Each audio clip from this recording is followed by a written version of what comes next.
Okay.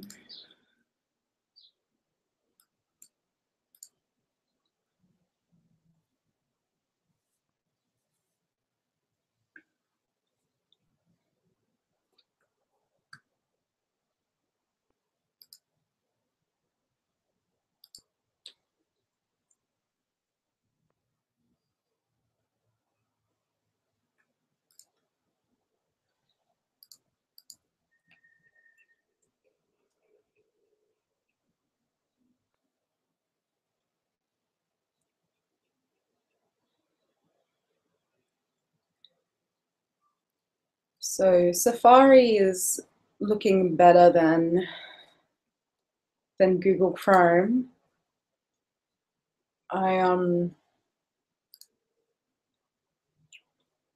So Safari is looking better than Google Chrome. Let's just mute that then.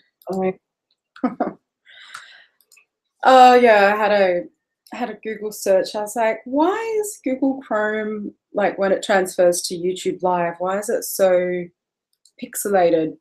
And other people were having that same issue. So yeah, fuck Chrome, hey? Use anything other than Chrome, even though this is a Google Hangout via YouTube. You'd think it'd look a bit better, but yeah, I recommend to use Safari or Explorer or Firefox.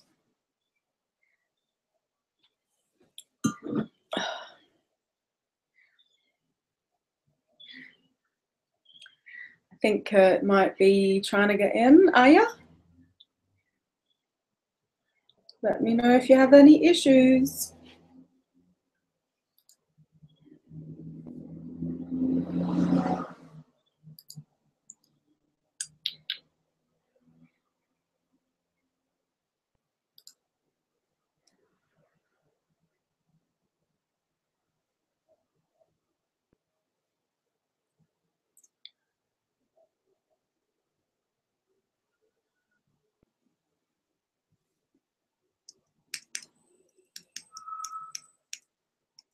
No, no one is there.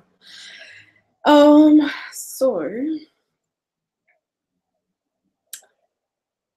look at that. Look at that lipstick mark. I've done nothing right now.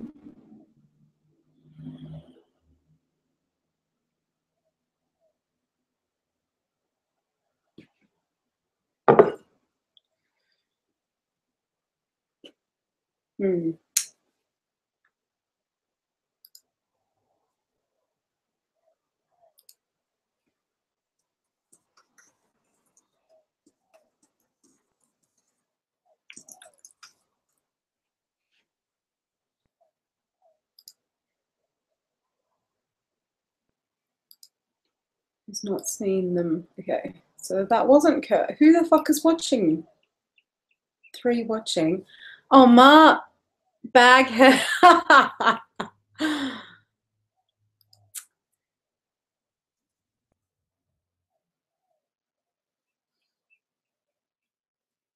Oh, you guys are great. I know Mike is here. It's me. You guys are drinking, are you? If I have nowhere to go, I start drinking when I wake up. Hey, we all need a little something, right?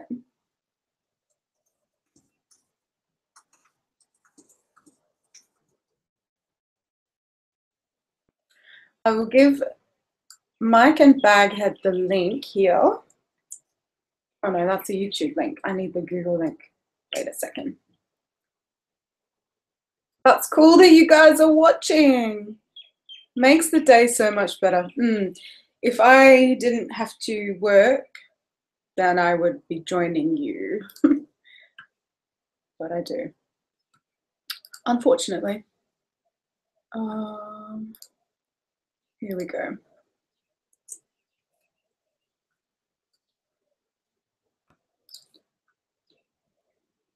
I'm a functioning alcoholic. Yeah, yeah. Lots of people are. I know I could just say this because I know you can hear me, but I'm typing it as well.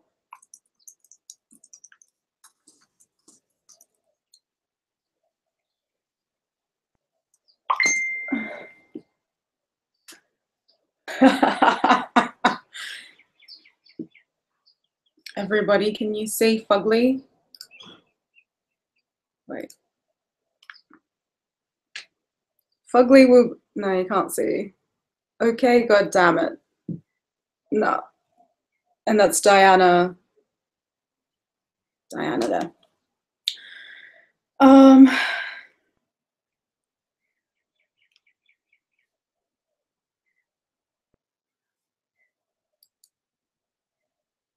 I can't do Hangouts when I'm sober. I want to, but I gotta go. Okay.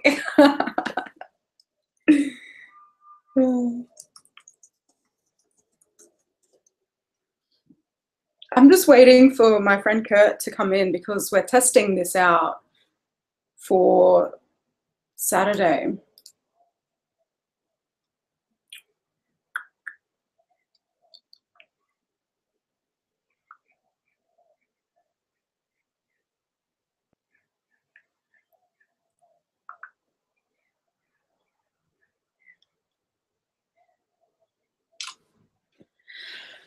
Oh, I don't know where Curt is. Watch this on a YouTube made for gamers. What time is it? It is 10:15 a.m. Thank you so much. Did it send you guys a notification or something? How did you know about this? Yeah, I look pretty crap because this is just a test. I'm not like, this is not my my usual look, but actually after I shower and do my makeup properly, I'll probably look the same. Really. So he gives a shit, eh? Yes. I can see there is a little bit of a delay on YouTube. I'm watching on, is it Wednesday there? It is Wednesday. I feel like I have food in my teeth. Yep.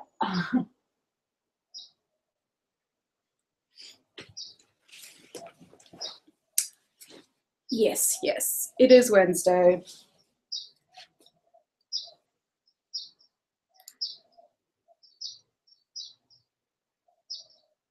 And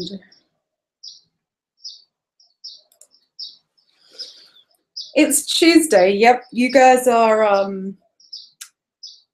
you know, behind in the world. Good old US. But, you know, where I used to live in Adelaide, it's kind of 5 years behind the rest of the world. So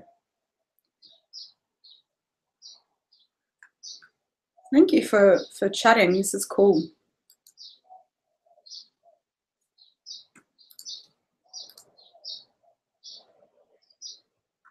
Oh, I need to go back to Twitter. Fuck.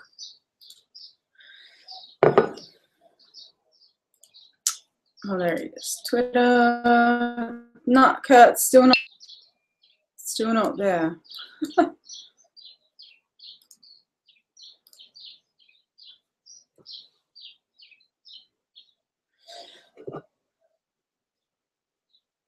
So Baghead, you need to get drunk.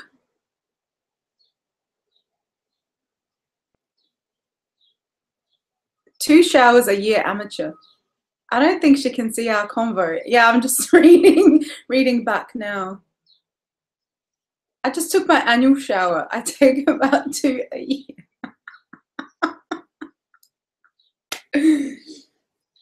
I shower.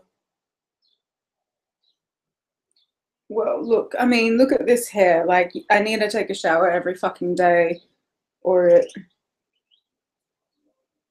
goes really shit. So, oh, you can see little Sasha here. Can you see her? Wait. Let's put this, tilt it down a bit. No, that didn't actually work. Anyway, that's my thigh tattoo. If you can see it, Baghead. If you're still there, I don't know if you're there. You're not talking to me. Such is life. This is my life. This is my life now. Waiting.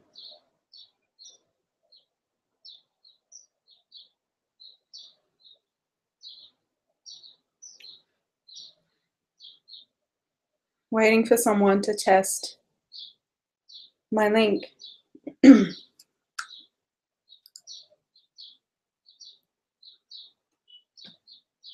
I see it. There's a delay.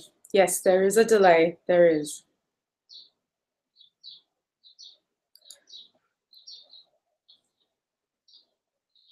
Oops, that's not what I wanted.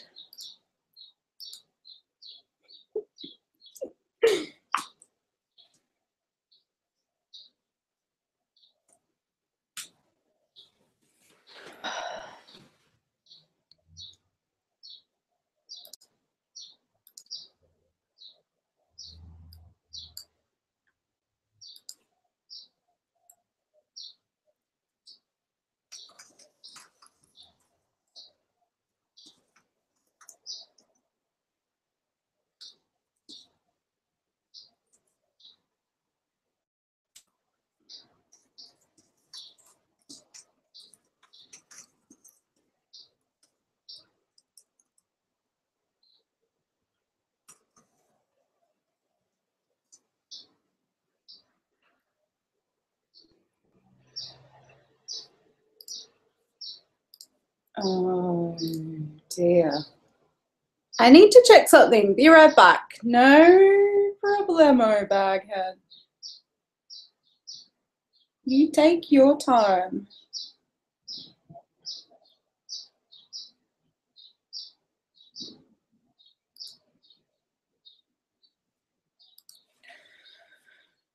We'll keep waiting for Curt or someone. I don't know, anybody. I just need to make sure that this is going to work. Like, I can see it on YouTube, obviously, because Mike and Baghead were typing things. They can see me, and they're not in the Google Hangout. Well, Mike's gone now, but yeah. Oh,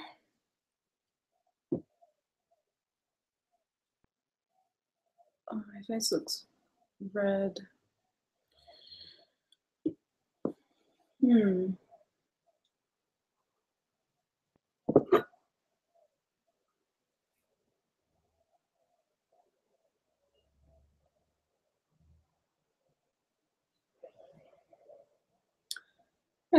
we will keep waiting.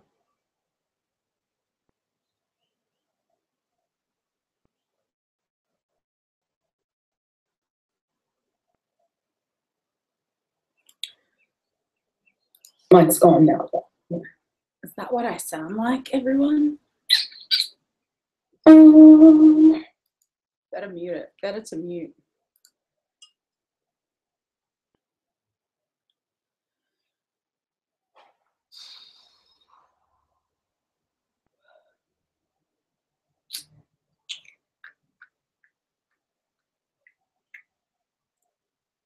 I wish that you could see my neon a little better, but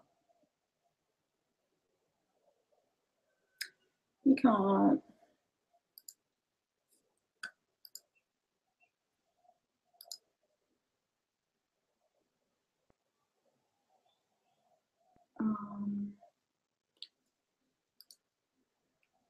Okay. Let me see if I can sign in on mine.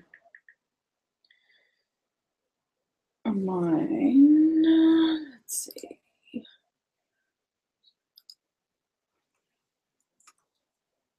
Curt.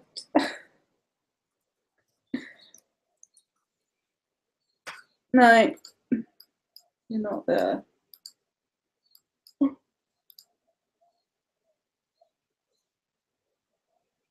I really hope that this link works. I really need someone to come in to test it.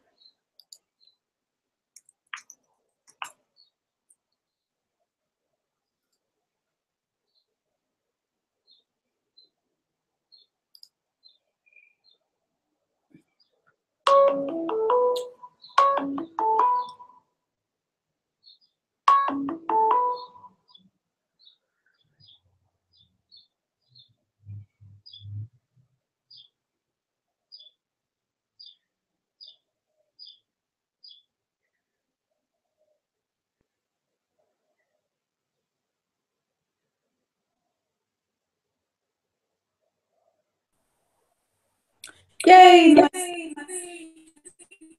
My other self. Fuck.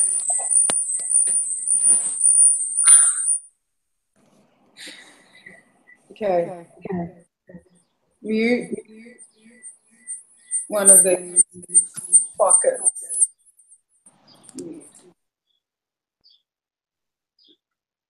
Hello? There we go.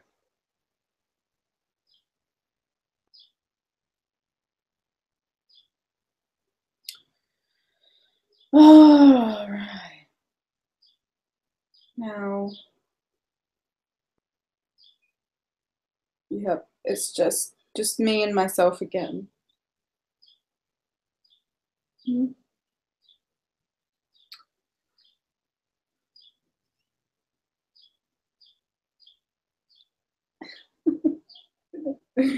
Let's give you some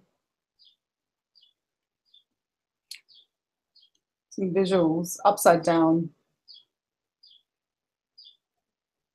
No, it's not gonna work. My phone it needs a little stand. Anyway, that was nice of Baghead and Mike to pop in. Thank you very much. And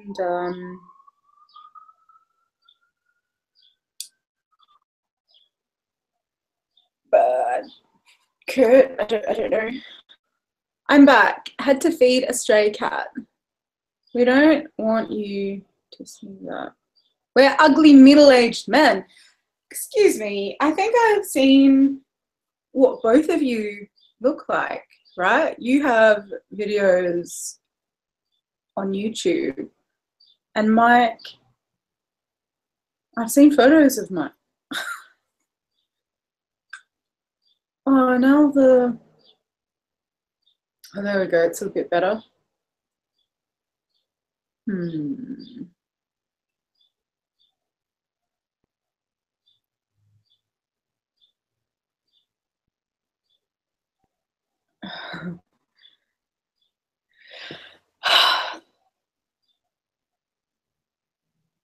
How the fuck do I reach Curt? He's nowhere to be found, everybody. I will...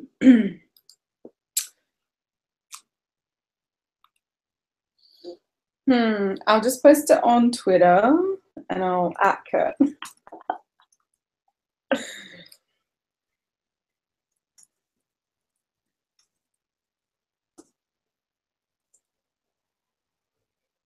Tweet. There we go. I'm not that skinny anymore.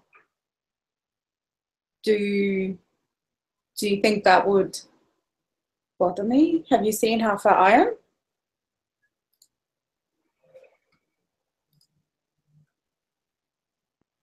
I hope this chat will stay up. That'd be cool.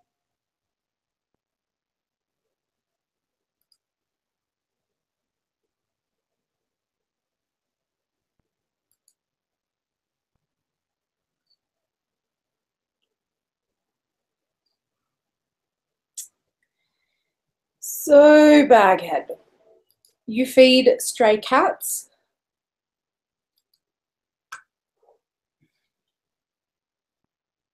I'm just saying I don't look like those videos anymore. Are you a completely different person now? Don't like all of the cells in your body change over like the course of 7 years? So like after 7 years, you're a completely different person. There's not one cell in your body that is the same. Is that right? Maybe it isn't right. I haven't really researched that. Very much. Yes, it is correct. I wish that I had prepared something. This is just, it was meant to be a quick thing to see if people could join the Hangout.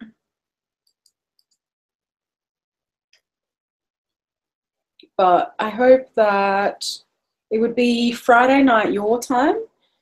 Feel free to watch and comment on that one. Yes, I feed stray cats, and yes, every cell is new.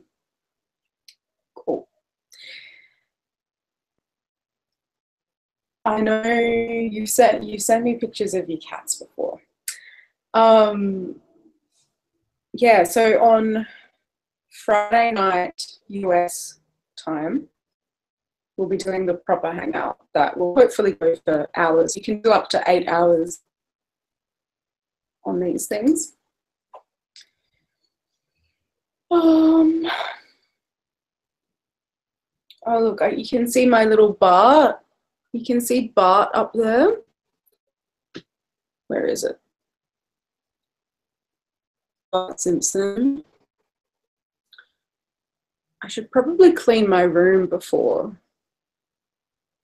Saturday. 5:30 p.m. on a Tuesday evening.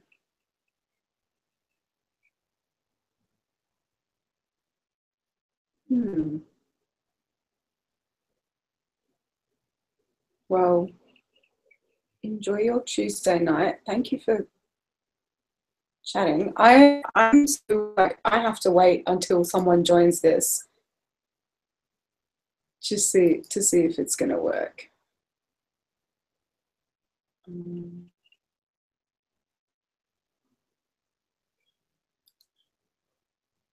Same time for Mike. And you guys are you in the same city as Mike?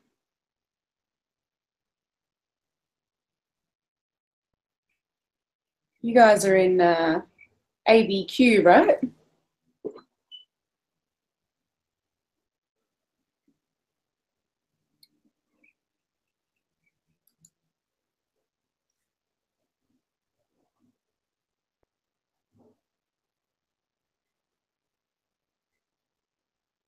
Fuck, who was gonna join? Who was gonna come in? Albuquerque.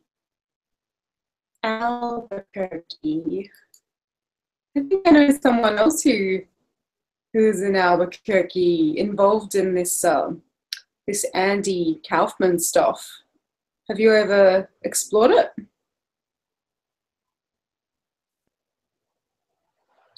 There's a big community of people who think that he is alive. And that's sort of what Saturday will be talking about. It was going to be called Amira Ball Tries to Hang Out with Her Friends, Mark II, because I did this last year with my friends. But But yeah, now it's changed to be an Andy thing.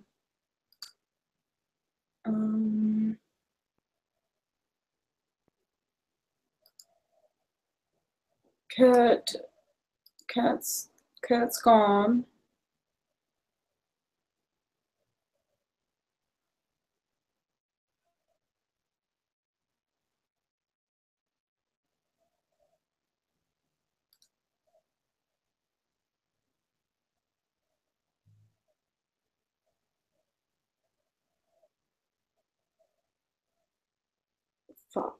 Fuck.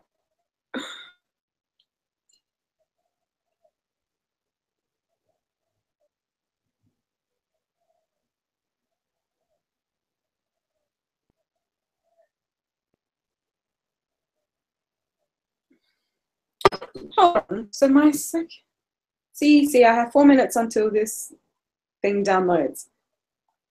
Oh.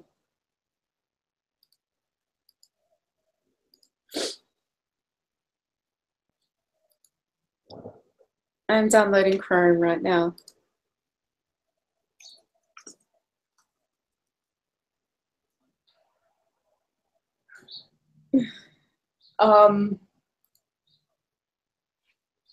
Well, the timer's on, Curt. 4 minutes. You've only got 4 minutes to save the world, as Justin Timberland, and Madonna would say. Where are your other subscribers? I don't have other subscribers, baghead. I mean, you know, I have people that I've been talking to all year who would rather remain anonymous. They never want to get deep with me. They just wanted to just look at me. You have 32. That's true. And some of them are my like friends who would probably be doing things right now. It's 10:35 a.m. on a Wednesday morning. They would be at work. Some of them, I mean, some of them are all around the world, not just in the US and Australia. So I don't really know what time it would be for them. But I'll tell you what, I'm going to unmute the phone. Unmute me. Unmute. There you go. And hello? Is it working? No, it's still muted. Oh, fuck.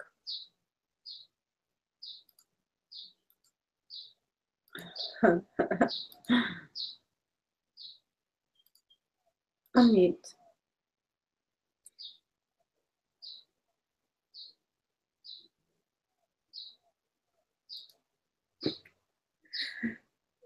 This is a disaster.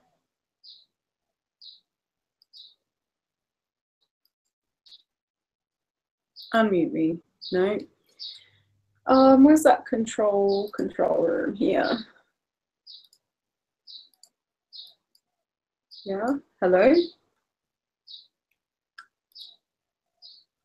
I can hear you. I mean, some of them are all around the world. Oh, we're back on that now. There's a delay on YouTube. So,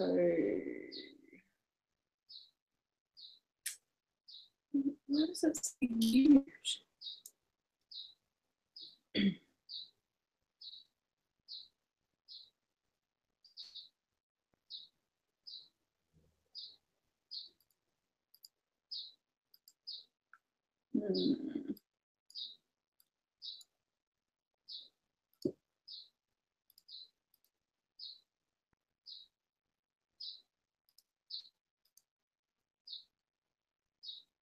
All right. Mute, unmute.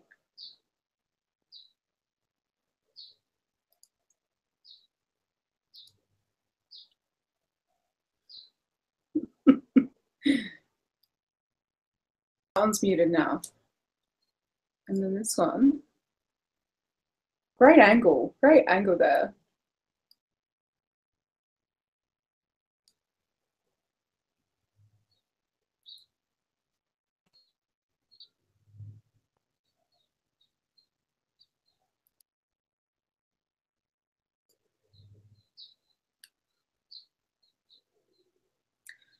Well, let's test this.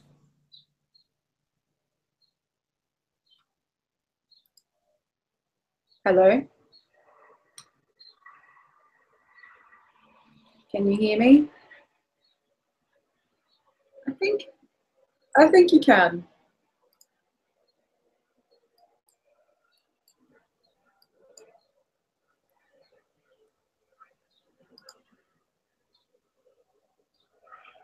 All right, that's working.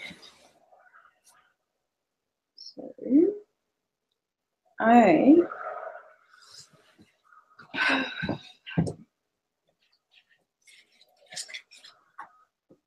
we're gonna wait for Curt. And where is my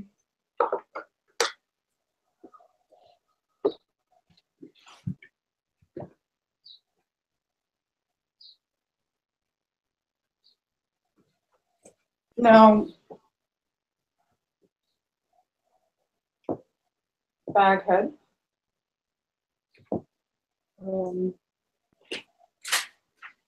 Oh.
Amira. Hello. Do you have 2 cameras?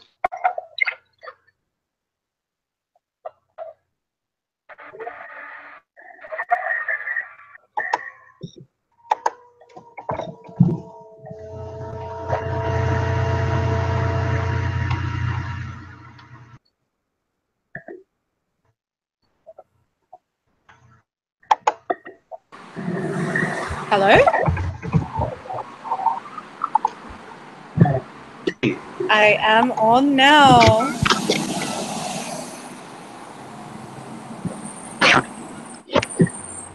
Is that in your bedroom? Yes, I can just saw a see tree. you. Is that tree outside, or is that in a room in your house? Yes, it's working. Hello, Curt. Thank you so much. Thank you for testing this with me. So, Amira, all anybody needs is actually just the link to get in. That's all anybody needs. Is that a little cat? Oh. Yes, yes. I'll show you my housemate's cat.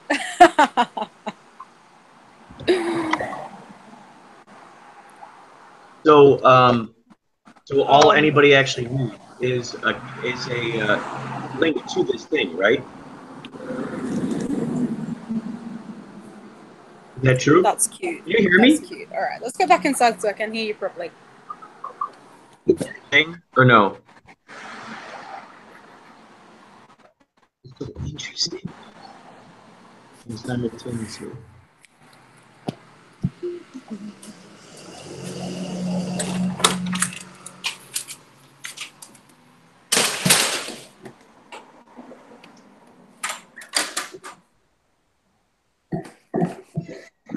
Where are you, Nala?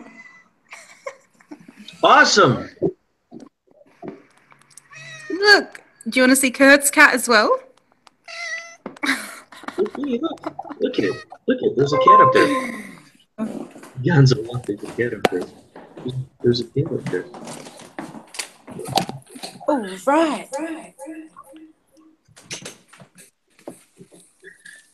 So, Amira, do you have 2 cameras going? Let me mute that. Cat. You've set up 2 cameras somehow. Yes. So that's incredible. All anybody actually needs is a link to this thing, right? Yeah. You just need just a link. Is that true? You hear me? Okay, that's a bit better. That's incredible. Yes, I needed to test out this.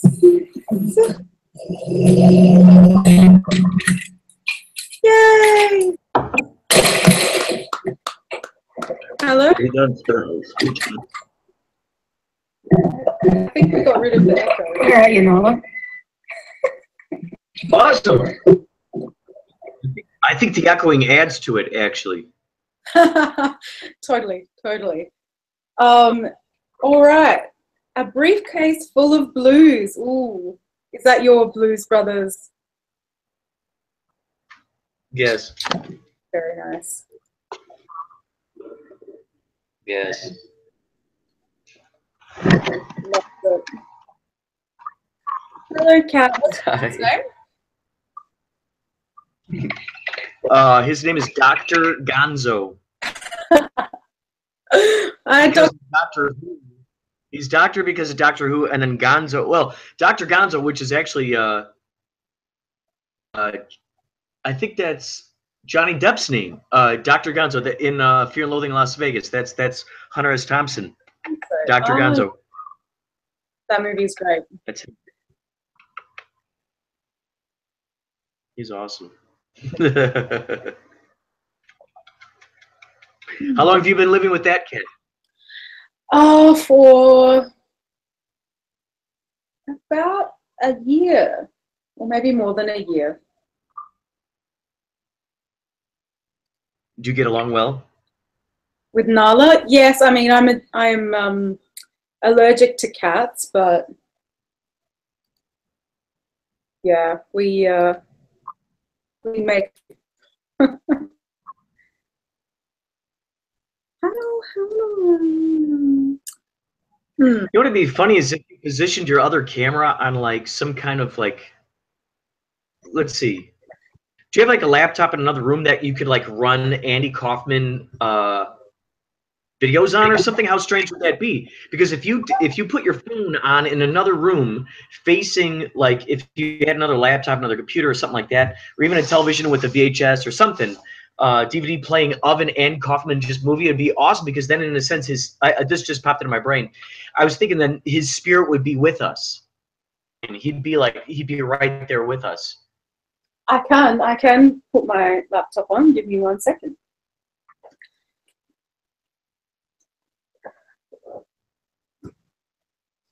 Behind the scenes magic.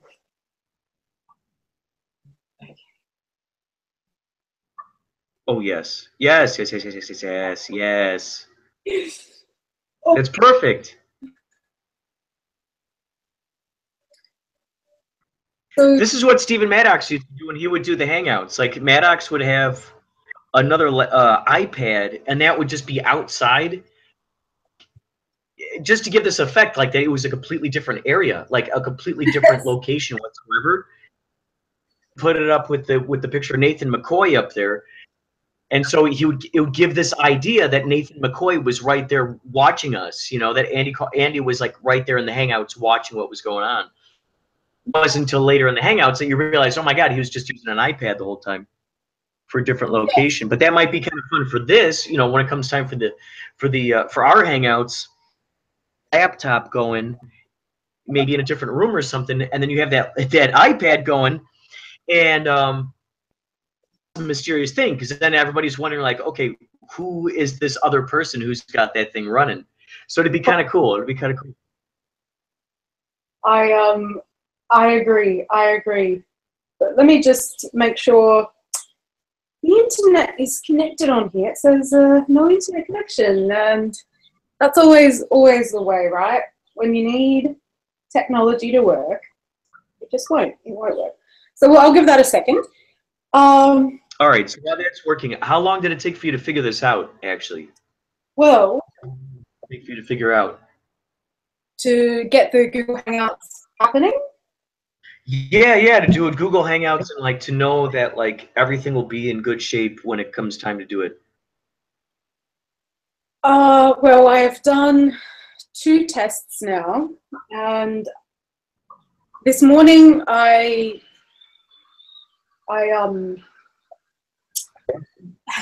Awesome. Yeah, because that'd be funny. Like even if on that laptop, even if you just had like the you know, like a full-sized, you know, so it's taking up the whole screen of like the Carnegie Hall performance, or like, you know, something where you know it's going to go in an hour or two. That would be kind of cool. If there's a way to prop my favorite one right now. This is great. Oh, which one is this? Eating ice cream. Oh yes. I don't know if you can.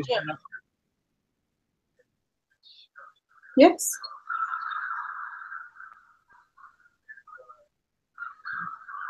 There's little Andy. All right. So. It's awesome. It's so cool. Wait. I'm not sure how much you can see. Let me just go to YouTube and have a look at this, what we're seeing.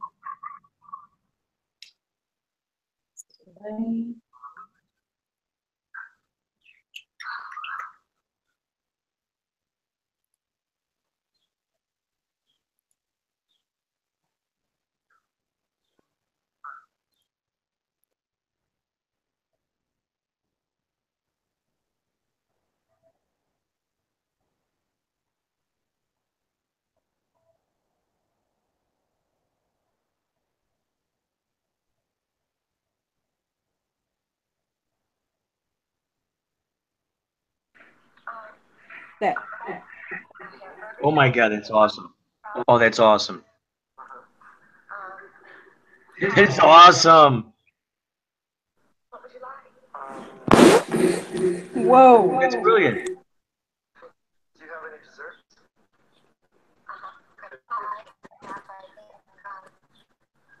We have fresh banana cake, there's ice cream, and let me see. Yeah.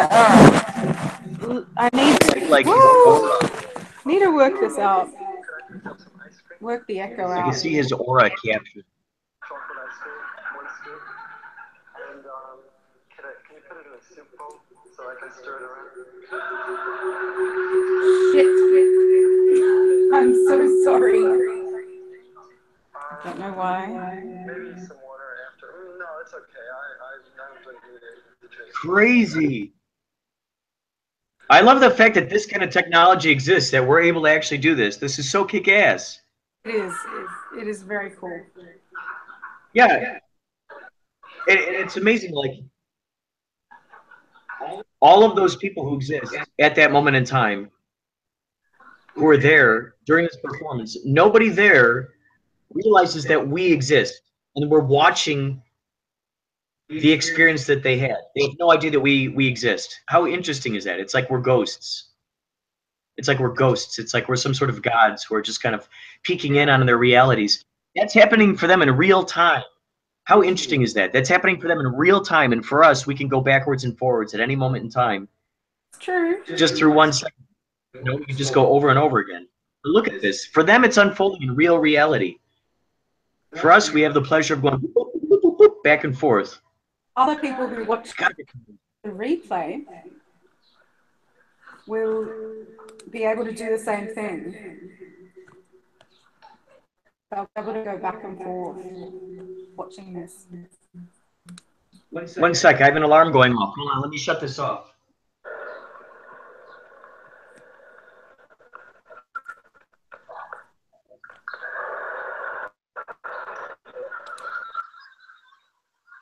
So who's muted now? Who have I muted?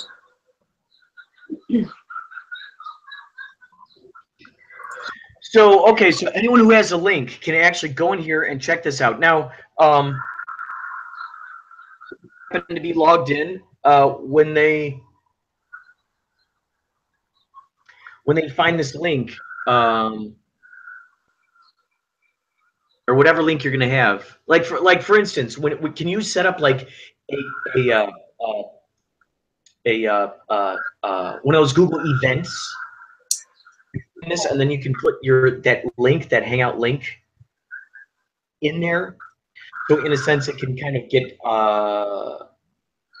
promoted out there. Do you know what I mean? We can do that. I think that we can. Because I know that at some point it changed. The rules changed, like somehow with Google. Like, because way back in the day when we did those Google Hangouts, in which I still couldn't really actually wrap my mind around, like how they actually worked. I remember we'd have to make the event, which was like something you can actually invite people to check out, you know, or be a part of, or whatever. And those people, I think, ended up becoming people who showed up here at the bottom of the, you know, at the bottom of the screen. But then once they switched it, I don't know what is, like, what's upside down, or what they kept with that. Yeah, I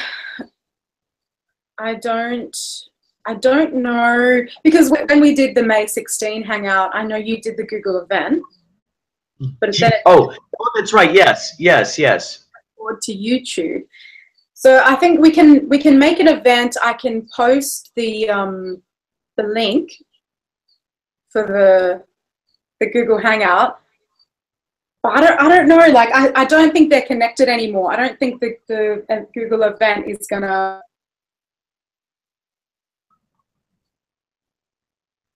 Hangout on YouTube now, via YouTube.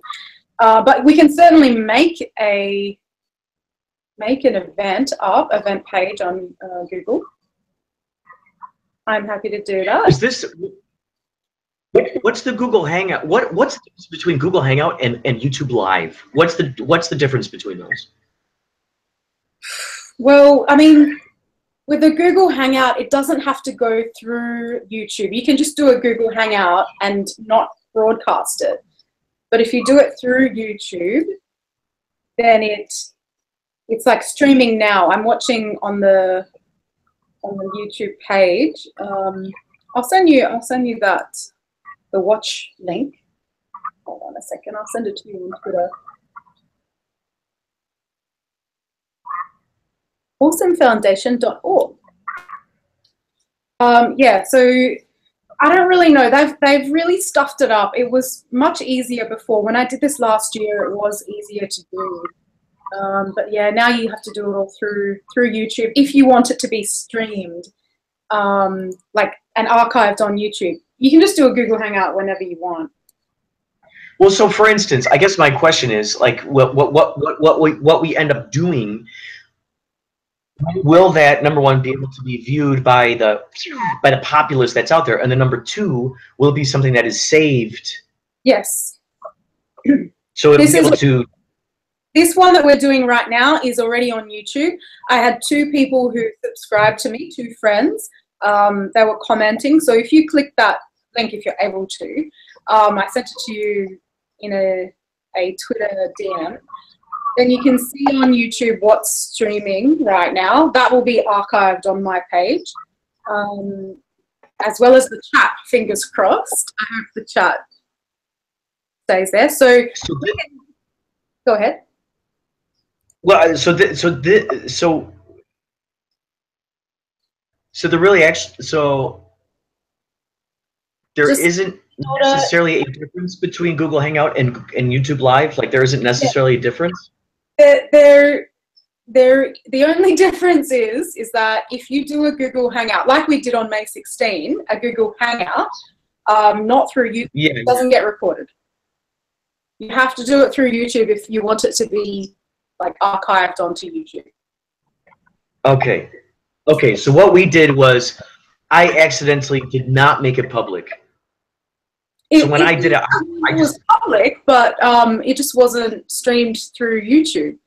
And like that's the difference, because before, you know, all of them were, it was just easier to do through YouTube.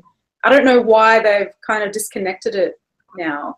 So yeah, if we make a Google event, like you did for May 16, we can promote it. I will give everyone the link, but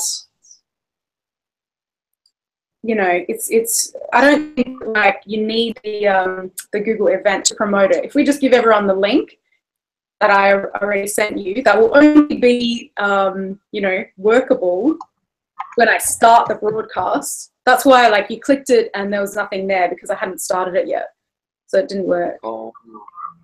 But yeah, we'll just give everyone that link, and then it'll work on Friday night. Okay, here we go. All right, so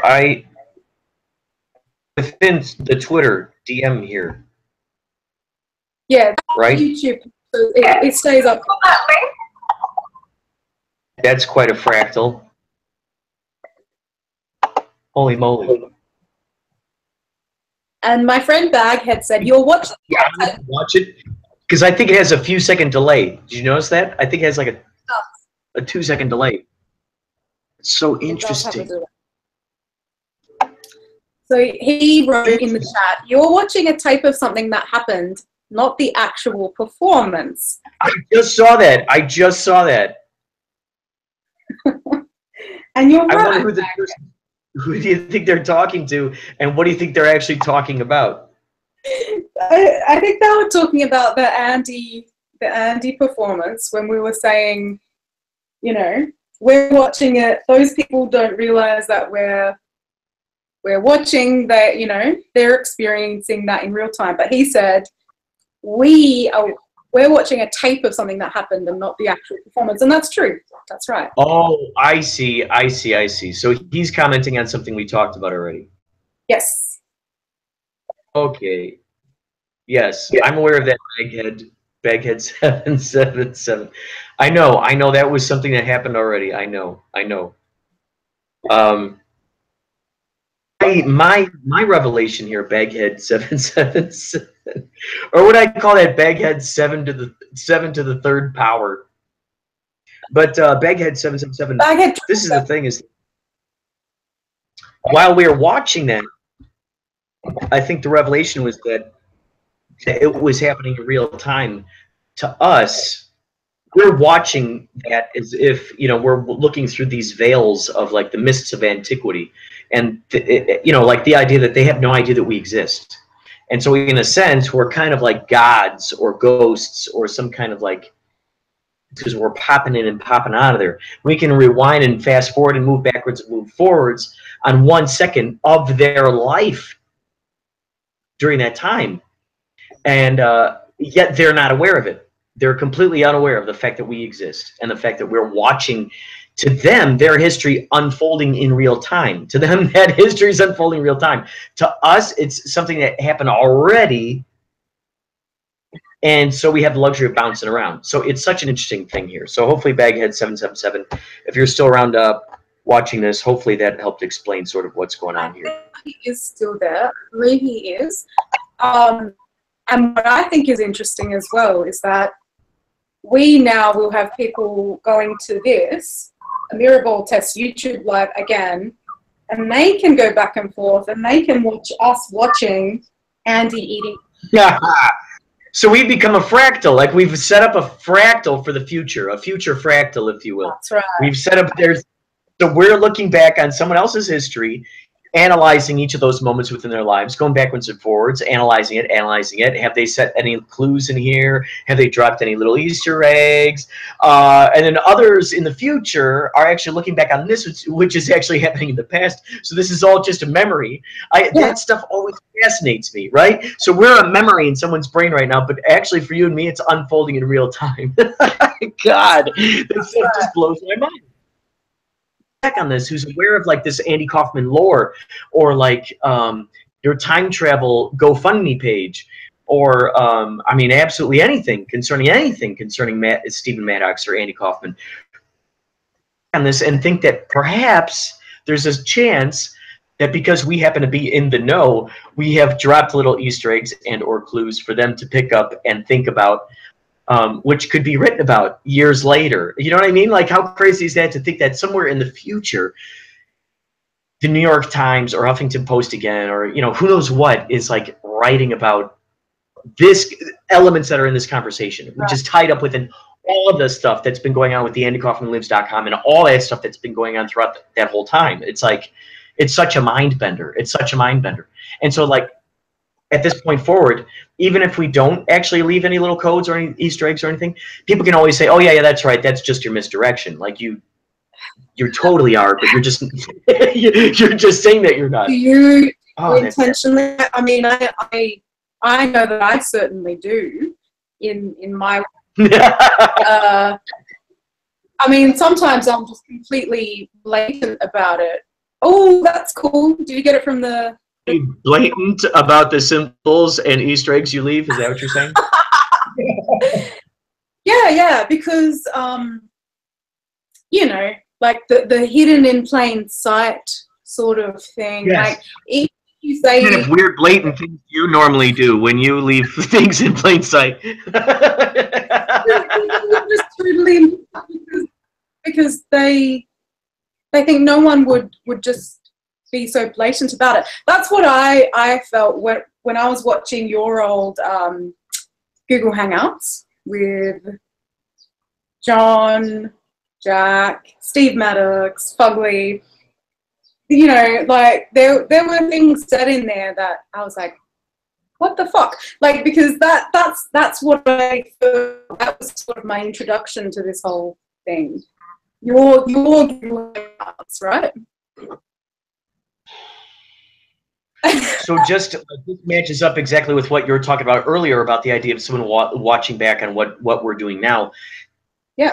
So it was such a crazy thing that, like, the thing that I had collaborated on with these other folks way back when, they washed upon your shores, you know, like the little bottle, the little SOS bottle. So in a sense, washed upon your shores. You found it, you opened it up. Oh, here's a little note. and that happened, you know, could have happened a year ago, 2 years ago, 3 years ago, and you know, you're looking at this information, going, well, first of all, I mean, it's very hard to ever feel like you have your bearings in this whole Andy Kaufman mystery. I don't think you ever feel that you actually have your bearings. Upon that, more and more information that was like put out in the past, and now you're just now coming across and you're going, oh my God, how does this fit within all the mythos? How does that little puzzle piece work? Where does that go? Where does that fit? So it becomes this extra thing where you now have this luxury of being able to see sort of a timeline. You know, it's like, I think we talked about this before, it's like binge watching a Netflix show rather than, like, I binge watched Lost, you know, the Lost show, and I think it was like 7 seasons. I was sick for a week, and I just binge watched that. Now, someone who had to sit around and watch each episode 1 week at a time throughout 7 years, those people, they watched that episode, they let it marinate for a whole week, they ate the next episode, they let that marinate and do the next week, and you know, then there's little clues going on in all different forums and all that stuff. You're going, oh my God, what the hell is happening? And you feel like you're caught in this crazy labyrinth. So then, like, when I have the luxury of being able to go back and look at all that stuff, it's like, you know, I can keep things a little bit more straight now. I can kind of go, oh, I still remember that guy from season 1. I still remember that guy from season 1, you know, which was, you know, 7 years prior to season 7, when I see him again and I go, oh my God, it's that dude. Oh, he was just in season 1. Whereas maybe someone who sat and they watched that throughout that whole time, now season 7 comes along and they go, wait, that guy looks kind of familiar, but I don't really know where he's from or how. Oh God, it's such a crazy thing. There is just so much information out there. There's just so much information. And I know Arthur, the journalist we spoke to, he was like, yeah, would you say that this is like binge watching a program, you know, on Netflix? And I think it is sort of like that, but also very different, because when you binge watch something, it's in chronological order, you know. Yeah. You could enter at any point. And I mean, you know how I felt like I, you know, entered this rabbit hole was watching this, Andy eating ice cream, and reading out all of the comments. That's, you know, the element that dragged me in. This video clip, this, you know, clip on YouTube, and reading Fugly's comment that he left on that video. And those are little Easter eggs for the future to come across too, right? Because you're looking at that and it says like 3 years ago, or yes. And he said, life, death, it's all shtick or some such shtick. And yes. I still remember when I was performing it, reading out all of the comments, and I didn't even want to say Fugly's name. I thought it was so ridiculous. I was like, really? Like Fugly the Clown? And looking at his picture, that was just, like, it's so weird. He is such a strange character. He will be here on Saturday, I hope. But yeah, Fugly's just fucking weird to me. Like, now I appreciate him, but at the time, like, just that first moment when my eyes saw that comment was the first time I'd ever seen his name. I was, yeah, just kind of freaked out. But I clicked on him after the performance, and that's it. I was drawn into it. So yeah, it was Fugly that dragged me into the rabbit hole. Well, I think you've spoken about what happened with you, but what was it? How did you get into this? What was the first thing? All of this? Or are you talking about just coming across Fugly, or? Oof. Well, do you mean just the Andy Kaufman Lives stuff, or just come across Andy Kaufman in general, or? Andy Lives, like, because I was a fan of Andy before last year. I'd always liked him as an artist, and Man on the Moon was my favorite movie for a long time. But yeah, like specifically, you know, the conspiracy that he is alive. I think what had happened was what really got me questioning this guy, I remember I had a girlfriend in high school whose brother at the time was fascinated with Andy Kaufman, and he showed us I'm from Hollywood, and he said a lot of people think he faked his death, actually. And that always just kind of like rattled around in my brain, and it linked up with, because I've always been a curious kid, and I've always been like fascinated by just like fringe theories and like, you know, what's out there beyond this sort of like social construct that's here for us. And with, you know, all the rumors I had heard growing up about Elvis faking his death, so here comes this other guy who's possibly faked his death, you know. So it was just kind of like marinating on the back burner throughout all these years, and then all of a sudden out came the two books, which I think is just synchronistically phenomenal. B as initials in their names, BZ as initials in their names, Bill Zemi and frickin' Bob Zamuda. And the fact that these two guys came out with, oh my God, biographies about Andy Kaufman. I mean, it was like, talk about synchronicity. I absolutely love synchronicity. So when that happened, I was like, okay, I'm paying attention to this. I was working in a bookstore at the time, Barnes & Noble. Yeah. These books came through, and I said,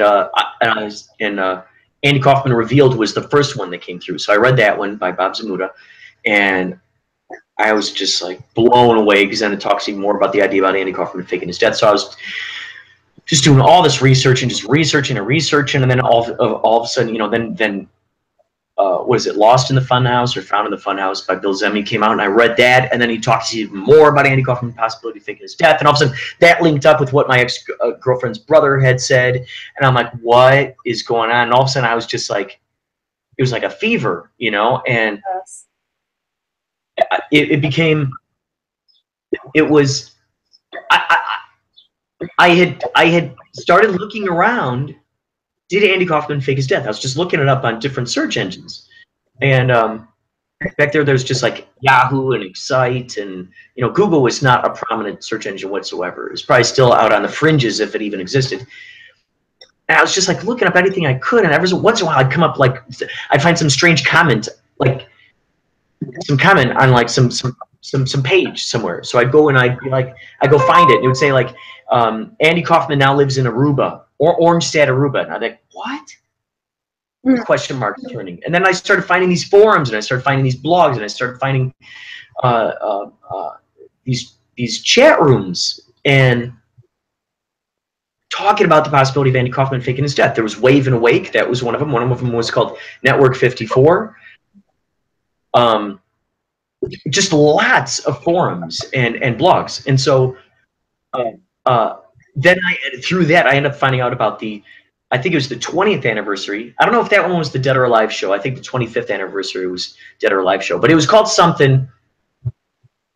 And I was just like, okay, I got to go to this. I've got to go to this. I got to go see what the hell this is all about. So I went there, and you know, I followed along this rabbit hole like anybody else. Like I'm coming across names on, you know, oh, I'm coming across Andy lives, or I'm coming across. Yeah, I think I came across AndyKaufmanLives.com at that point. I'm pretty sure. But anyway, I ended up going to see that first Tony Clifton show, and this is interesting because around that time, for that first show, I think, before that first show, no, it was by the time. Okay, anyway, during that time, there was YouTube.com/Andy Kaufman TV, and they would show all these, like, you know, what we call like the Bigfoot footage, where you see you know, the faraway shots of this guy who's kind of like slumped over. And yeah, I mean, it's totally like a Bigfoot footage. Yeah. He's carrying some strange little cart through some parking lot, and I remember looking at those license plates and going, okay, what states have yellow license plates? Looking that up in it go, oh my gosh, what's going on here? So good. And at that point, things had built up a little bit more with AndyKaufmanLives, you know, .com, and more just mystery going on there. And you could actually send emails to Enrique at AndyKaufmanLives.com and actually get replies on the website. And my email address at the time was AOL, and it was Jello Monkey, but it was MNKEY, because like AOL would not allow for that many words, so I had to sacrifice a word. So I sacrificed the O. So it was Jello Mki. And so I would send Enrique at andykaufmanlives.com all these questions, all this stuff that I was just like, my mind was just going crazy like a whirlwind. And he posted up there. And it was just like, holy cow, this person. I mean, who knows who's running the site? It could be Andy Kaufman.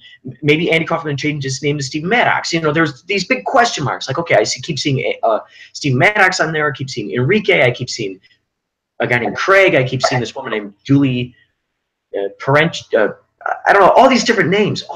Claire Chanel. All these different names. It made it sound like there was this whole staff of the Puzzlementary production staff. And it was just this fascinating, mysterious, magical thing. And it was a code that I felt like I had to crack. And so around that time, I started making these YouTube videos about like my discoveries or my revelations. And also around that time, they did this thing where you could email Enrique at andykaufmanlives.com. And if you emailed them, do this like a certain number or like some special code. Yeah. And then you would have to answer some question and then send it back to them along with your home address. And then the king, capital K, capital I, capital N, capital G. He was a very philosophical dude. This thing that was in puzzle pieces. So I had to assemble this thing, and when you flipped it, on one side it was a dog, and I had to flip it over, and on the back it was a message. And the letter was addressed. It was from Jamaica. It's from Jamaica. I've seen you. You saw that video?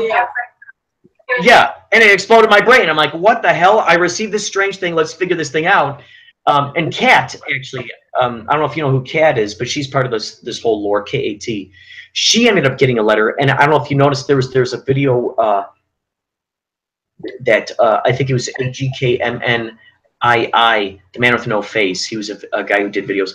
He had figured out an anagram that on Kat's. He did a still shot of her letter. You could see it was like on the left side anagram on the right side, and it spelled out something like the Frenchman or something like that. So to imagine throughout this time, there's all this like mystical, magical, like crazy stuff going on. And then of course on the website, there are all these testimonies that are going on up there. Comes this time, the 20th anniversary. And I think around this time, the Twitter accounts started coming out. There's the Andy Kaufman. Stephen Maddox was not on Twitter yet, but the Andy Kaufman, and then tons of like Twitter, tons of just strange Twitter accounts. Nathan McCoy, Santa Andy, Santa's Elvis, just like all these things, and they would all play along with you. So you didn't know if these were members of the staff, you know, of the Puzzlementary staff playing around with you, or if it was the same person. And then meanwhile, during this time, possibly Stephen Maddox, possibly Andy Kaufman, was doing interviews with Frank Nora on his podcast, which was the Overnightscape. So that was going on, but he was doing it with players. So then people were slowing down the voice modulators and trying to get the voice like just right dialed in, you know, into what that could possibly be. Now, after talking with a friend of Stephen Maddox's, I interviewed this guy, BFD. You might see him on Twitter. BFD something, something, something. I don't know what his full handle is, but capital D. Turns out he's friends with Stephen Maddox. So I actually interviewed him. And I only put up one piece of it so far in Inspirato Projecto, my radio show. But I plan on editing it in little pieces and putting, because the whole thing was just questioning him about Stephen Maddox. Like, tell me more about Stephen Maddox. But then also coupled with that, I was asking him a question about Andy Kaufman. So it became this like, I got off track on many things because I'm like, you know, then I wanted to ask him about Andy Kaufman, then I wanted to ask him about Stephen Maddox. So that guy, Stephen. I was asking, say what? No, Stephen. What about Stephen? Well, I don't know why you can't hear me. Hold on. There we go. How does BFD know Stephen? Oh, how does BFD know Stephen? Yeah. He was in some bands with him. And and he said that Steven actually grew up with a different name. And someone told me recently that he's referred to by the name Dan. And then also, oh, you were telling me that. You were telling me that. Oh, so because I think there might be feedback here. Oh, sorry. I don't know what I'm trying to turn off. So, but the thing is that so you told me that he was called Dan, and then you look on that video and it says Tom, or I forgot what is Nathaniel or Dan. Let's see. Oh, it's just crazy. So much stuff. So much stuff. But what did I learn from him? Oh, there was something, a piece. Well, anyway, he was one of the accounts that had popped up, during this time. And then, of course, there was Joseph Brown, who had footage, like quick, like 5-second footage of, like, you'd see a guy, like, in a Walmart or something. And there was, gosh, there's so many little things that were going on. Oh, fuck. But yeah, I think the mystery just just entranced me more and more and more, and I just kept getting more and more interested in like wanting to find out like what's the big secret. And I think it was around in 2011, maybe 2010, maybe. Oh, that was the thing. That was the reason why I brought up BFD. This was my theory: is that after talking with BFD on the phone, I have a feeling that this is just a theory, but I have a feeling that he posed as Stephen Maddox or posed as the Andy Kaufman on that initial interview with Frank Nora, because I heard slowed down. I heard that voice modulator slow down, and now after talking to BFD, his voice actually sounds. Now I haven't done like a close comparison anytime lately, like within I mean, at all. I'm just going by memory here. But I think if I go back and I listen to that interview with him, and I go back and I listen to that interview between Frank Nora and the Andy Kaufman, I think they might be the same voice. I don't know. I can't say for sure. Meaning, I listened to that interview with Frank and Stephen, and it, like, I don't know. I'm obviously easily manipulated and fall victim to hoaxes very, very easily. But it does sound like when I listen to Stephen on the Google Hangouts, when he doesn't, well, I'm assuming he doesn't have a voice modulator. It sounds similar to me, like on the Frank interview. Well, like maybe his voice inflections and stuff like that, maybe. Yeah, definitely. Yeah, definitely. You're right. Maybe, yeah. So compare Stephen's voice on your Hangouts to Frank's interview as well. Yeah, I need to do that.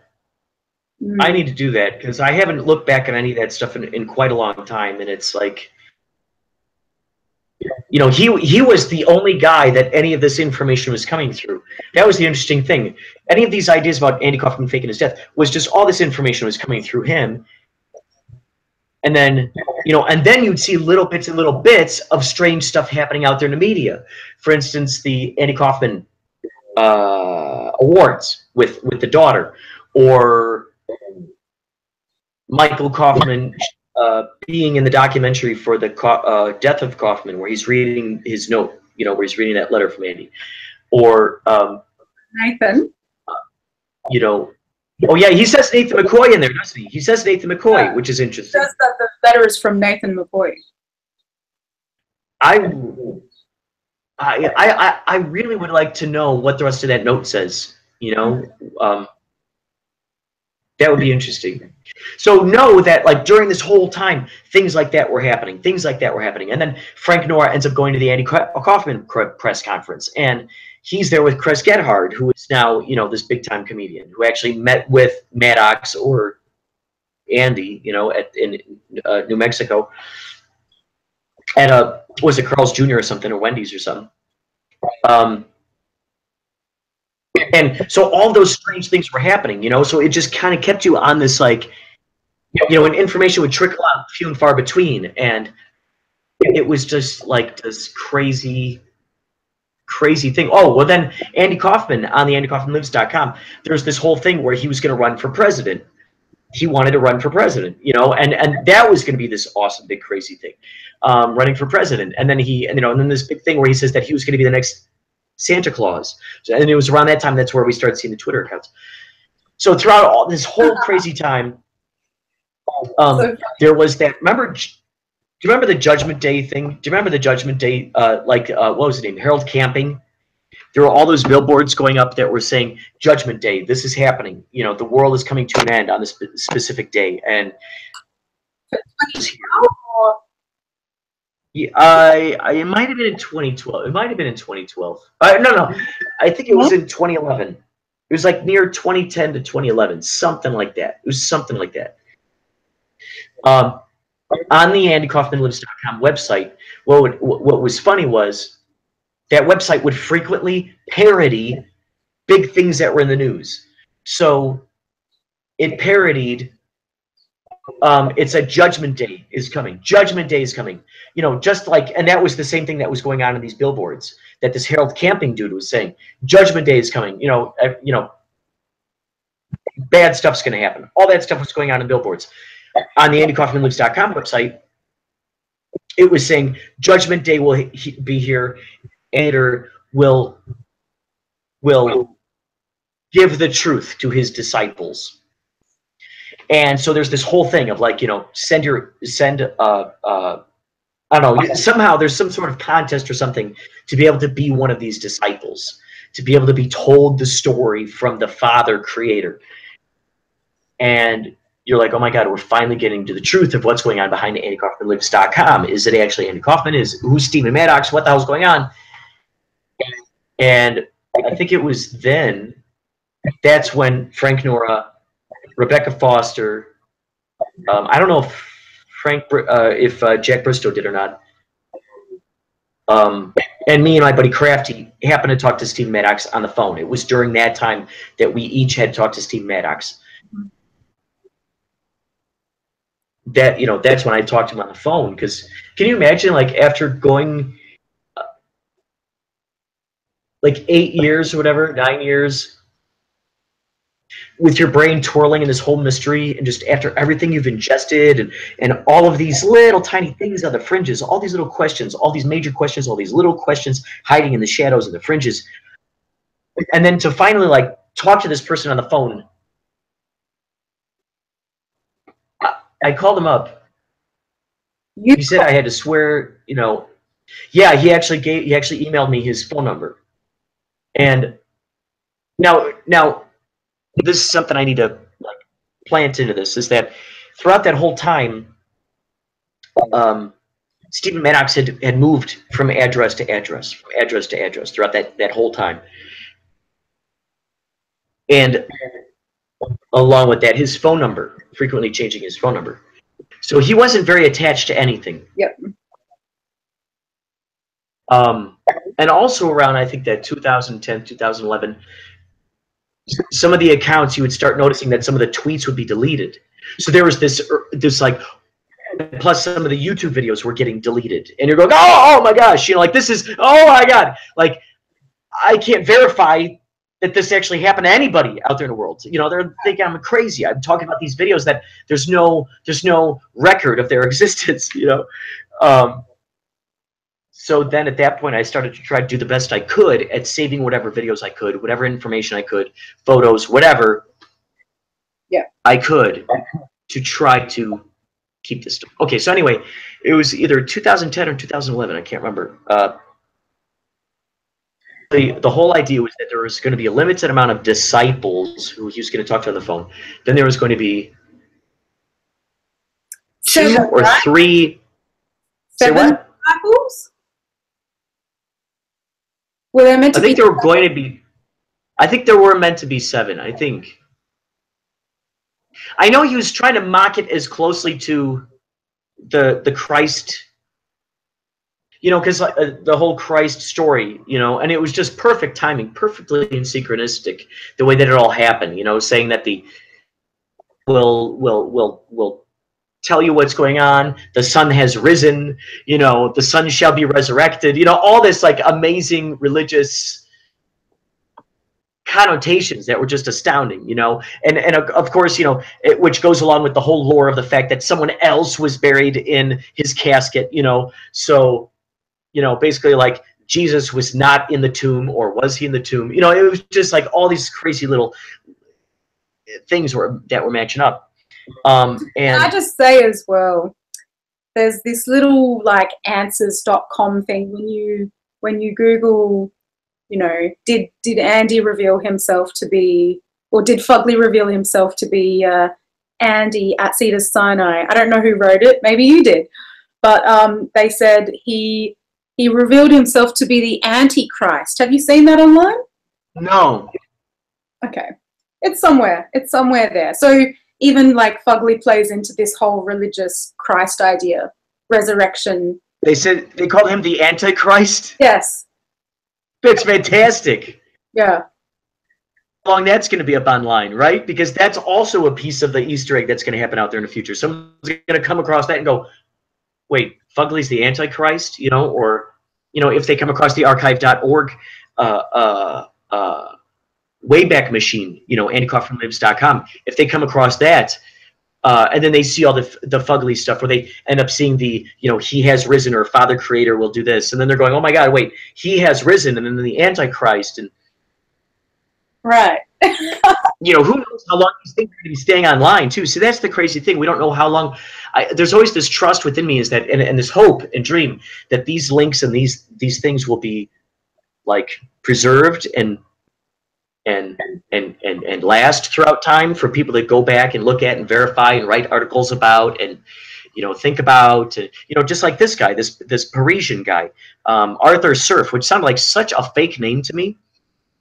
Because his email to me, it had capital, it seemed like a fake, well, it said capital C, capital E, capital R, capital F. And I go, he spells his last name with all capital letters? Like, that's awesome and crazy.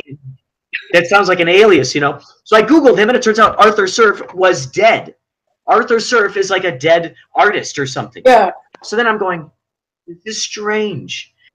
Well, turns out he's an actual dude, and I had this interview with him through Skype, and he looks like a young Andy Kaufman, which is strange. I told him that. I'm like, this is so crazy. You look like a young Andy Kaufman. Now, you talked to him, right? You had the interview with him? Yeah, I didn't Skype. I just spoke with him over the phone. I wish I had seen him now. I mean, I can see him in his Twitter pic, but that would have been... Okay, so that Twitter pic, I was happy to know that the guy that I saw on the screen in Skype looks like that Twitter pic dude. Oh, so that legitimized it. It was yeah. like, okay, this is a real dude. This is a real person. That's good, because you can never Yeah, trust anyone online these days, Curt. No, you should. No, you can't. So okay, so tell me, what was the first thing that like led you down this rabbit hole and like figuring out all this stuff? Yeah, like just watching Fugly's videos on YouTube, and then and then I just spent a night like on Wave and Wake and Network 54, and then it just all happened very, very suddenly. I felt like I was Alice, just tumbling down. It happened very quickly. So yeah, what I said to Arthur when he asked if it was like binge watching on Netflix, I said sort of, but it's more like being in a maze. It's more like a maze with a lot of dead ends. That's what it feels like. It's not like just consuming. Like, you know, you have to put things together yourself, and yeah, there's just so much misdirection in this whole thing, and a lot of people who claim to be Andy who aren't, and it's up to us to work that out. Yeah, I don't know. Have you ever spoken to people that are like telling you that they're Andy?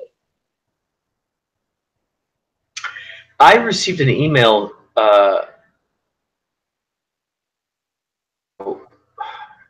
People would email me. There was someone named Chodog, Chodog, and this person would be found in the forums frequently, and they ended up emailing me photographs of these. It was an envelope, and then it was the contents of the envelope. On the front of the envelope, it was addressed to Andrew G. Kaufman, and it gave the impression that it was something that was recent. But they said, "Don't share this with anyone." And the email address said something like, "I am Andy Kaufman at," I don't know if it was hotmail.com or yahoo.com or something like that. "I am Andy Kaufman at something something."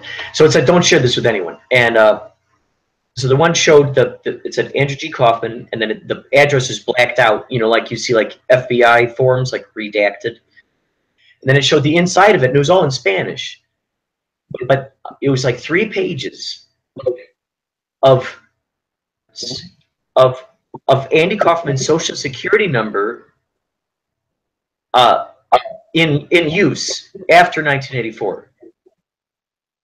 His social security number in use, like buying things, purchasing things, and you know, I came to learn that there's what's called the death index. So you can actually go online. Anybody who dies, you put in that social security number into the death index, put their name, social security number, and then it comes up for you, and it says how old they were when they died, what their birthday was, what date they died, what they died of, I think, a series of things, you know. Andy Kaufman's social security number has still been active all this time. That number. So when I saw this, fake. That it's like 1 2 like 6 5 4 3 2 1 1 2 3. Like it doesn't fake to you the whole. It does seem fake. Yeah, it's like one. Yeah, like yeah. I know what you're saying. It's like 6 4 3 2 1 1 2 3 4. Or you know, it's like some strange thing where it's like. And that social security number has actually been active throughout the whole time, you know, which is of course one of the big questions that helps people, you know, that raises one of the big questions raised in people's minds concerning the legitimacy of Andy Kaufman actually being dead is the fact that his social security number is still active. Well, on top of that, when I actually saw the front of this envelope that said Andrew G. Kaufman, and it showed the inside of it showing those, and I'm going, this is quite strange. So I got an email from them. There's another email address that I saw on AndyKaufmanLives.com that you could email in addition to the Enrique at AndyKaufmanLives.com. There's another one, and they got back to me. Let's see if I saved this. I don't know if I have it saved on this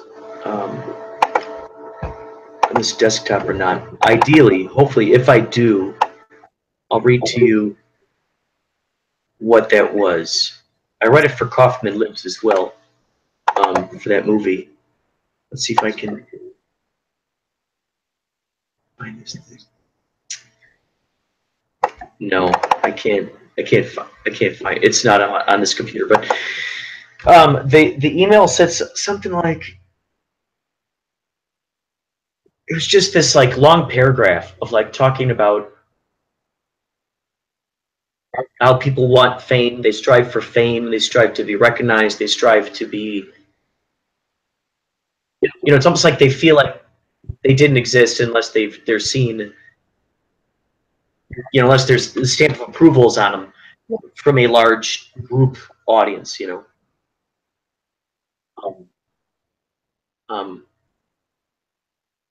And they asked me what I want. You know, they basically said like, okay, what's your well, I said the first thing is it would be awesome to collaborate with Andy Kaufman on art projects like that. That would be phenomenal if he's been hiding this whole time, and then to like, I mean, make music projects with him or put on plays in some obscure locations or make movies and just like either release them or don't release them, or release them after he truly dies, and then you go, guess what? You know, he was alive, and here he is, and here are the movies we made together. Or you do release those movies, and it's an alias, and you never say that that was actually Andy.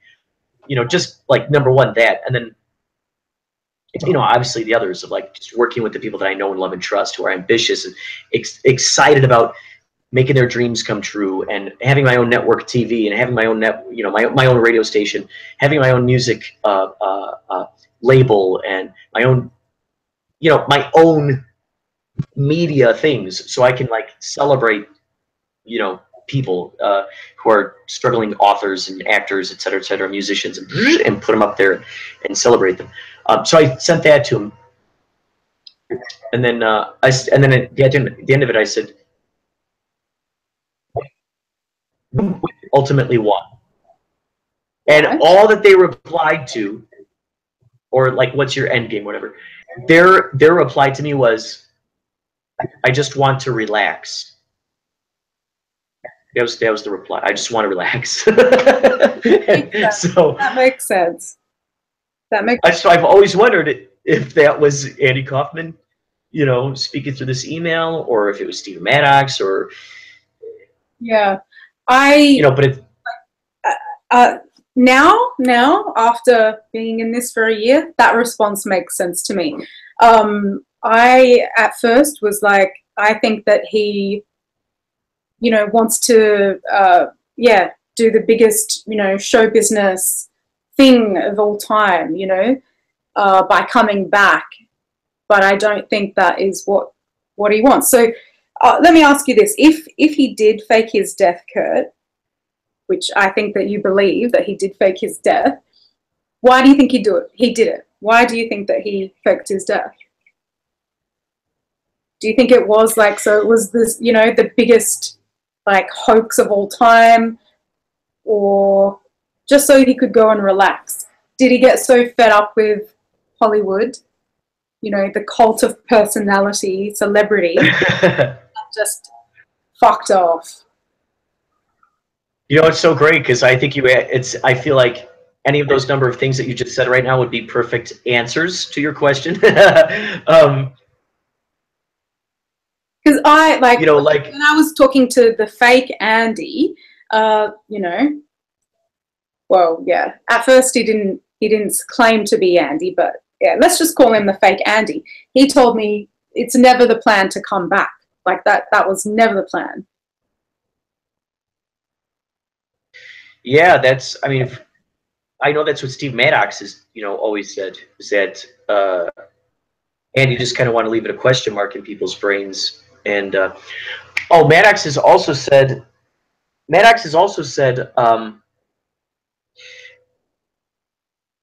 part of the plan, part of the bargain or the plan of Andy Kaufman faking his death was that apparently Michael, part of his agreement was that lead an excavation of the grave, to bring it up, to show the ultimate magic trick that either A, it's a different body in the grave, or B, it is just a plastic wax dummy, or what have you. That was supposed to be apparently part of that. Maddox has also said Michael has not upheld his part of the bargain, as one can see, and that the daughter stunt at the Andy Kaufman Awards was a way of trying to smoke Andy out. Was a way of going, hey, come on out, show yourself to me. Like he's holding onto his cards, like that's like the ace in his hole, up his sleeve, like going, you know what,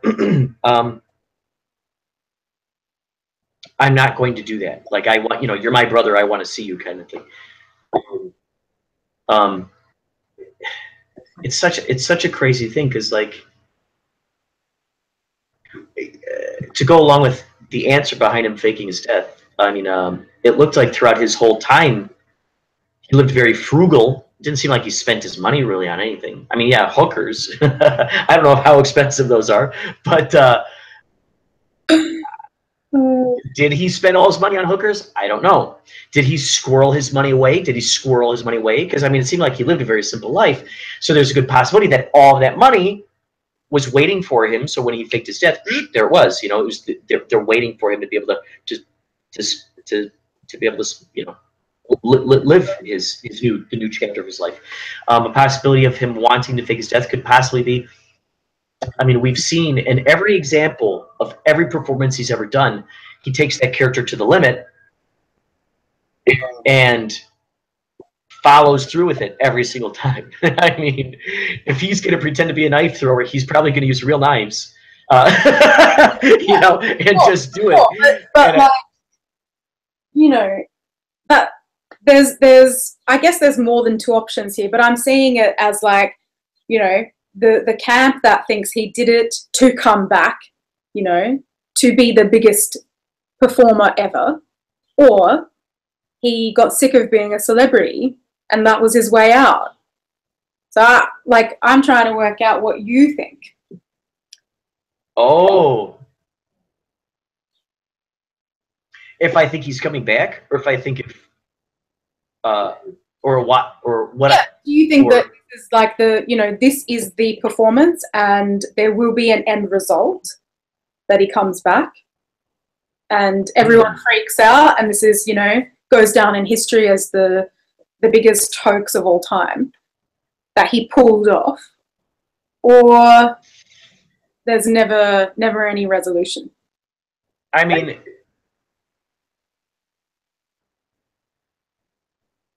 the greatest thing that I'd really love to see is that he appears in any number of these documentaries that are coming out now, whether it be Kaufman Lives, whether it be, there's a new one now that's written by Elaine Boozler and the guy who helped put together Borat. So, whether it be that documentary, whether it be, there's a kid named Andrew Buss who's writing an Andy Kaufman film. It could be that. Could be the documentary Kaufmania that's out there. Could be the documentary that's coming out called The Flip Side, which is being put together by Al Perinello. So if Andy Kaufman appears in any of those documentaries and just waves and then disappears, because then it's like he kind of has his cake and eats it too, because then he's like, aha, I did it, and then it's just going, what, and then it's just this big question mark, and it's like, where did he go now? It's like we all know for sure now that he did it. Well, now where did he go now? I would love to see that. I would love to see, I would love to see if once he dies the second time or whatnot. Now, Maddox on the phone told me that he actually faked his death a few times, and got different aliases, and that's where that idea of Lynn, the name Lynn, has come about as his new name. Evidently, that's one of the newest incarnation of the aliases that Andy has picked up. I can't remember I don't know if it's Lyn or Lynn, but I know Stephen has written it down in many different things. But I would love to see that guy pop in. And I would think with being hit in hiding for so long, you definitely have to make sure that it's people that you could totally trust to not spill the beans or your whereabouts, or except where you just live off the grid, or you're sending carrier pigeons, or something so what's the word I'm thinking of? Primitive. The most primitive form of communication, where it's almost like it can never sort of get back to you. There's no way, there's no leverage on you, kind of thing. Yeah, I'd really love. I mean, God, how cool! Say what? Oh, that's why he would be. What? That's why he would be moving around all the time to, protect his anonymity. Can you hear me, or not? Oh yes. And it'd be phenomenal too, is if, now all of a sudden these Tony Clifton performances are popping up. We're starting to see them. There's going to be an October 31st, apparently. I think that's Las Vegas. I'm not certain. Tony Clifton performance. How kick-ass would that be if Andy Kaufman actually did fill in on one of those nights for Tony Clifton? How fun would that be? Nobody has to be any the wiser, I think he's in New York. I think he'll be in New York, Tony. Oh, New York. Yeah, the Halloween shows in New York. Yeah, I was, you know, looking up ticket prices, but I definitely can't afford to travel there. And you're not going? No, I'm not going to go up there. You know, it's so crazy. I'm learning the art of spinning plates with ease, with relaxation, and with giving full on big time attention to each of those plates all at the same time, Wow. and not letting any floppiness happen. I'm learning the art of this kind of thing. I'm helping put together this film festival. It's called the Kapow Intergalactic Film Festival. I did it last year. I'm doing it this year. So like now I'm going through all the screening. I'm like, we're getting down to like figuring out what the blocks are. You know, okay, this block of films is going to be just short films, or this one is only going to be a feature film, then another feature film, or and then these people will talk about something. And so it's like we're trying to figure out all the logistics of that.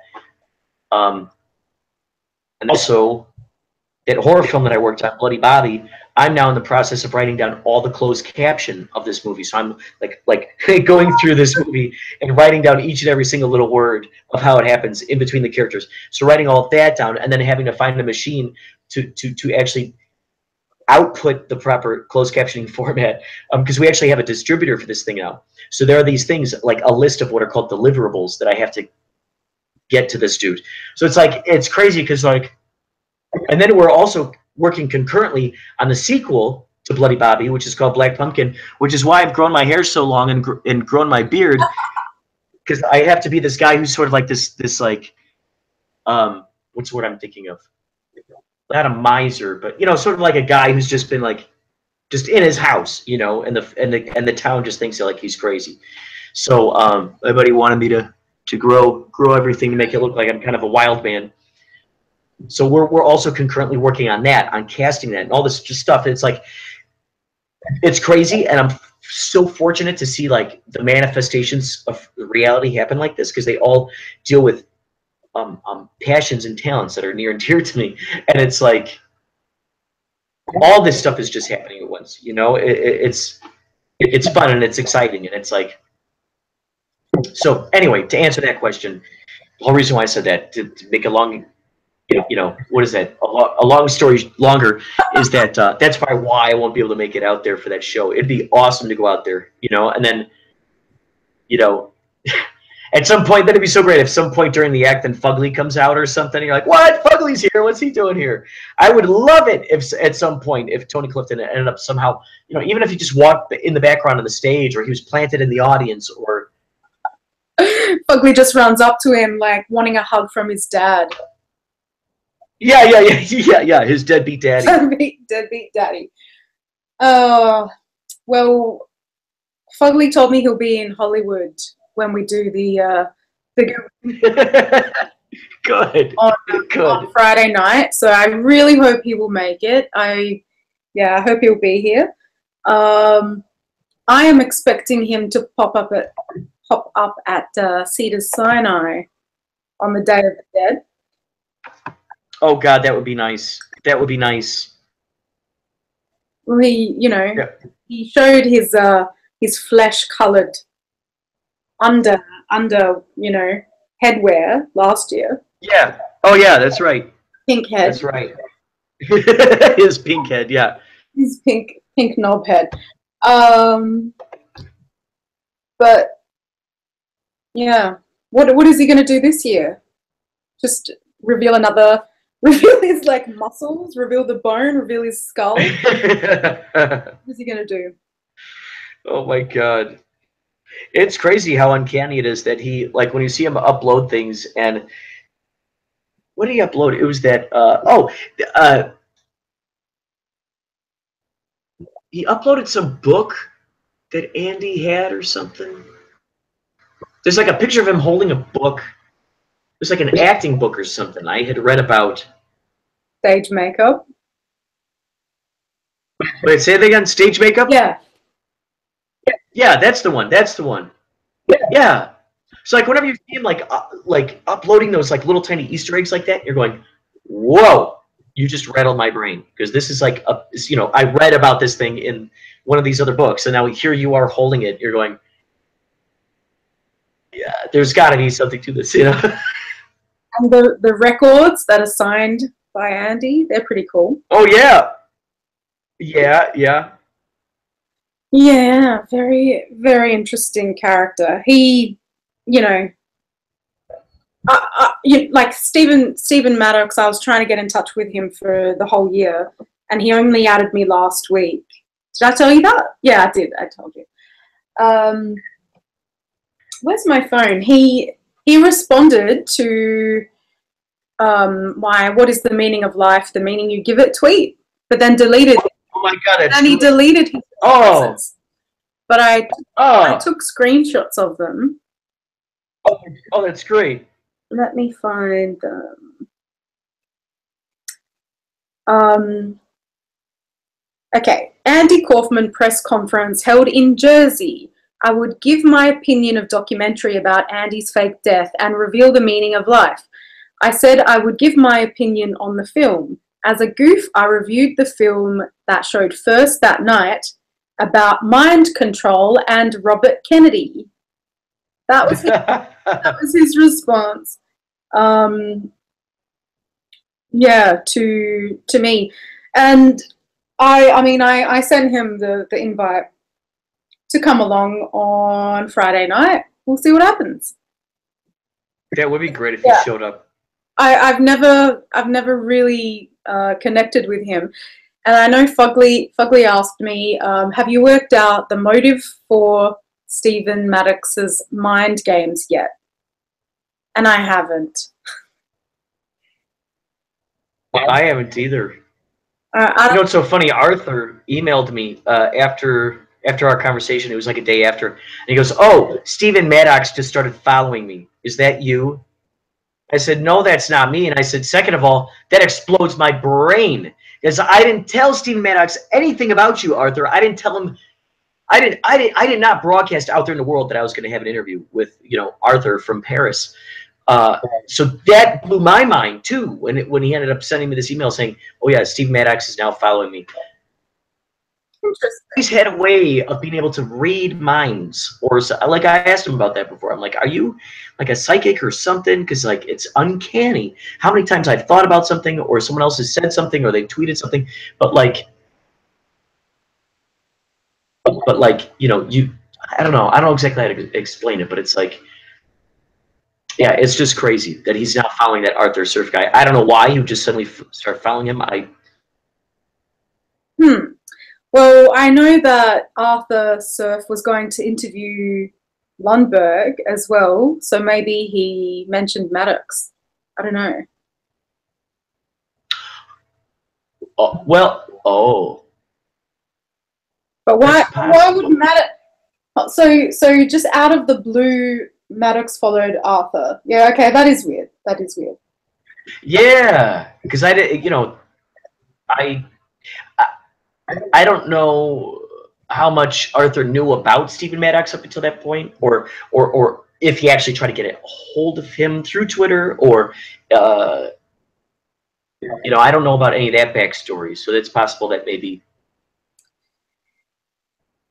he actually tried to get a hold of him beforehand or something.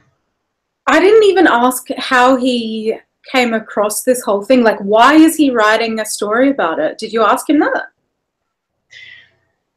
From what I gathered, I think with this new documentary that's coming out, the Great Beyond, the Jim Carrey and Andy Kaufman, et cetera, Great Beyond, et cetera, et cetera. I think he came across that trailer or that information, and then I think that led him to the Huffington Post article, right? Which mentions me, Jack Bristow, and Bob Pagani and stuff. So then, I don't know how he actually got my personal email. Baffles me. I don't, because he's like, "Oh yeah, I found you through the Huffington Post article," but I don't know how he actually found my actual email address. That's what's so strange. Very strange. Very strange. Yeah. I mean, really, people can find out anything anything online these Oh, days. yeah, that's true. Very easy Yeah, to that's true. addresses. Actually, wait. I just want to mention this name to you. So I've gone through looking at many different things, different Maddox websites and Ancestry.com or whatever. Oh, yeah. And yeah, there's a photo. There are two photos. I've seen them on different things, different Maddox related sites of Samuel Maddox. The two ID cards. Oh, yes, yes. Right. So that appears on a website, listing, people's personal details or like ancestry, family links and things like that. And one of the pics, someone calling you? Oh, gosh, yes. Oh, geez. You can take that. All right. I'll probably be able to talk for maybe about 15 more minutes. Yeah. Just to let you know. We'll Because I'll return this phone call after we're done. But yes, please tell me what you discovered. So one of the pics, it's the same pic that appears on different websites of this Samuel Maddox, and it says pics submitted. The pic submitted says father-in-law, and it was submitted by Andy Kaufman. And if you click on his name, it comes up with an email, Aaron Dakis, Dakis. Whoa! I haven't emailed it yet. I won't finish the email address just in case. But it's public. Like I found this email address just by clicking on the name Andy. When I found that picture, Andy submitted through Samuel, and there's an email address. And it says father-in-law. Yep, it says that's his father-in-law.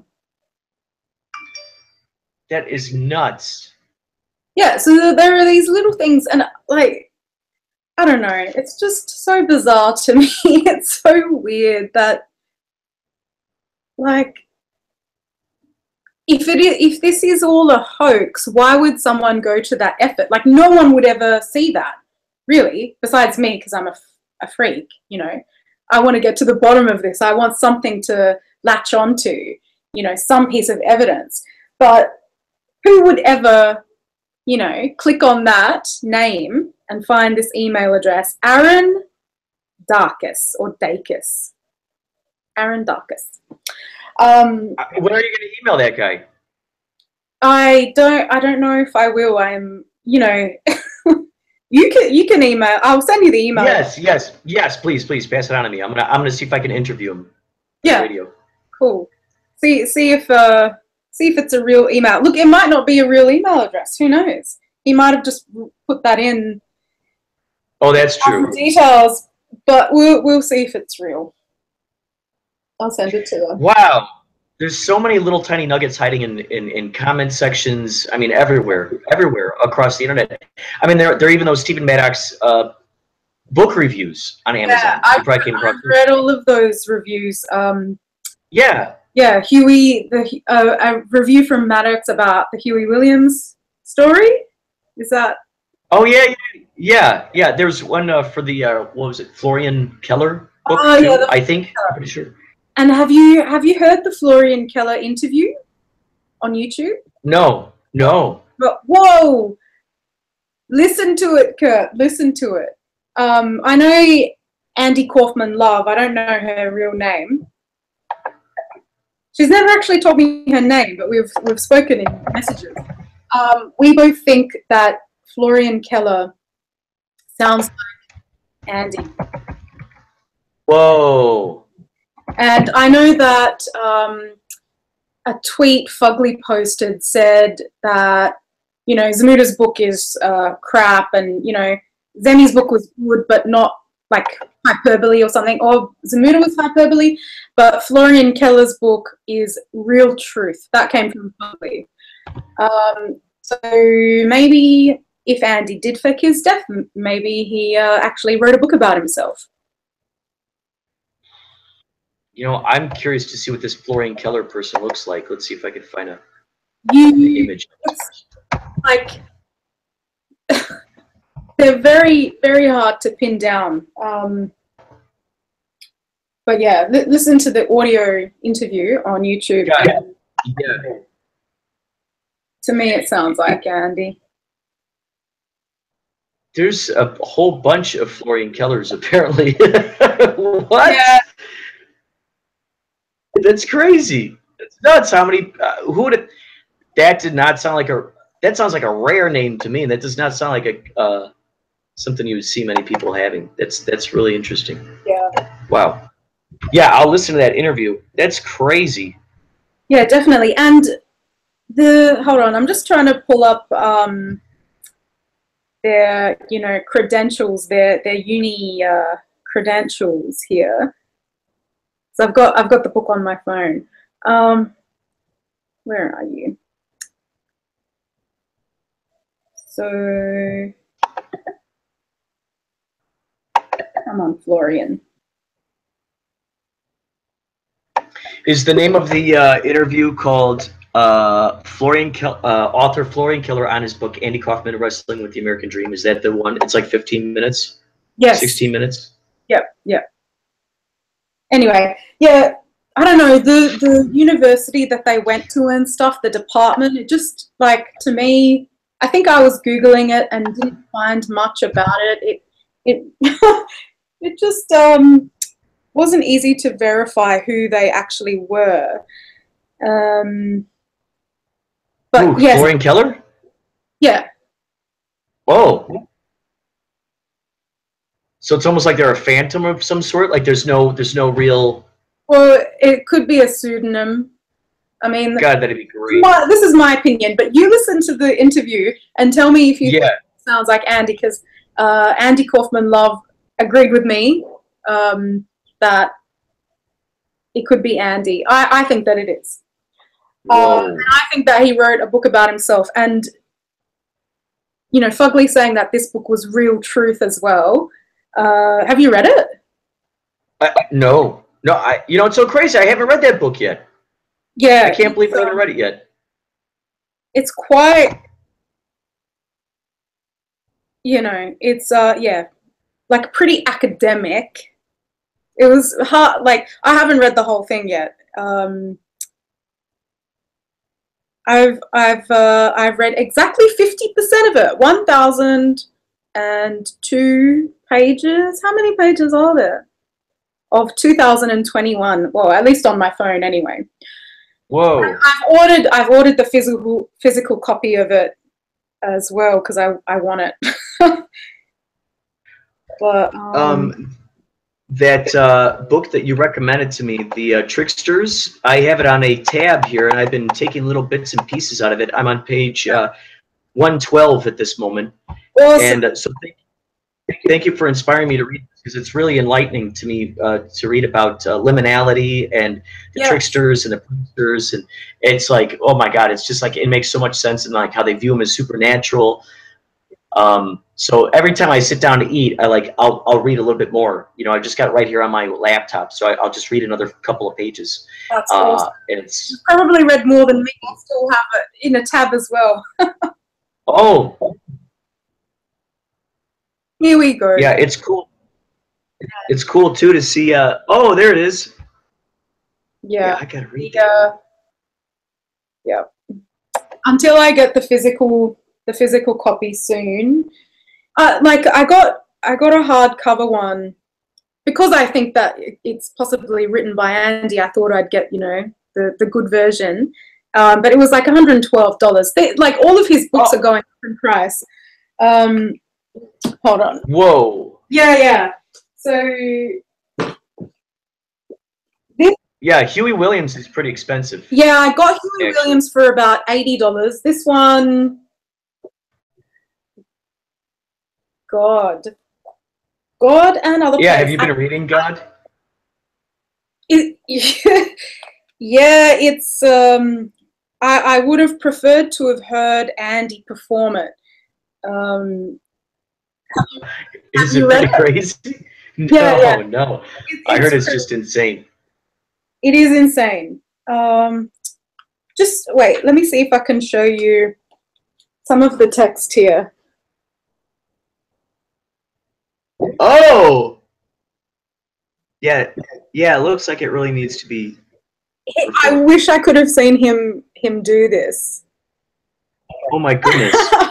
You know what? When we do our Google Hangout, I would love it if you read from some of that.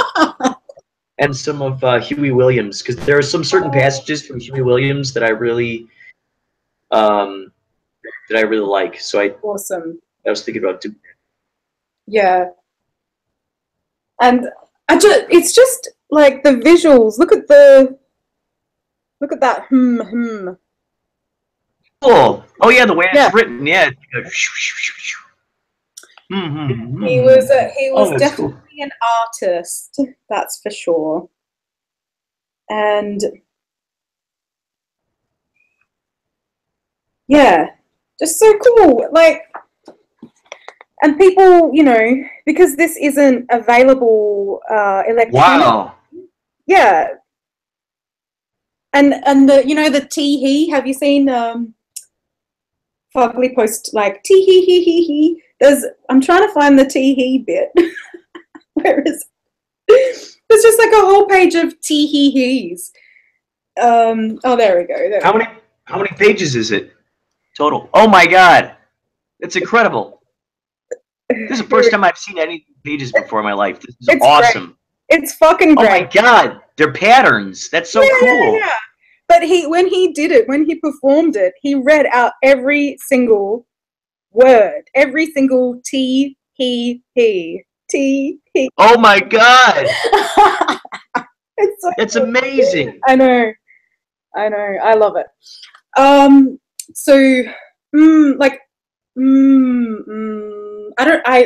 I wish I could visualize him performing this, but I don't know how he would have done it. And I don't think there's any recording of it, but he did perform, he did do it. It would be great to hear from some of the people who actually saw some of those performances. It'd be great to hear what they had to say about it. I think, the foreword is there's a bit by Michael and Al Parinello. So Al was there. I think he did he see it?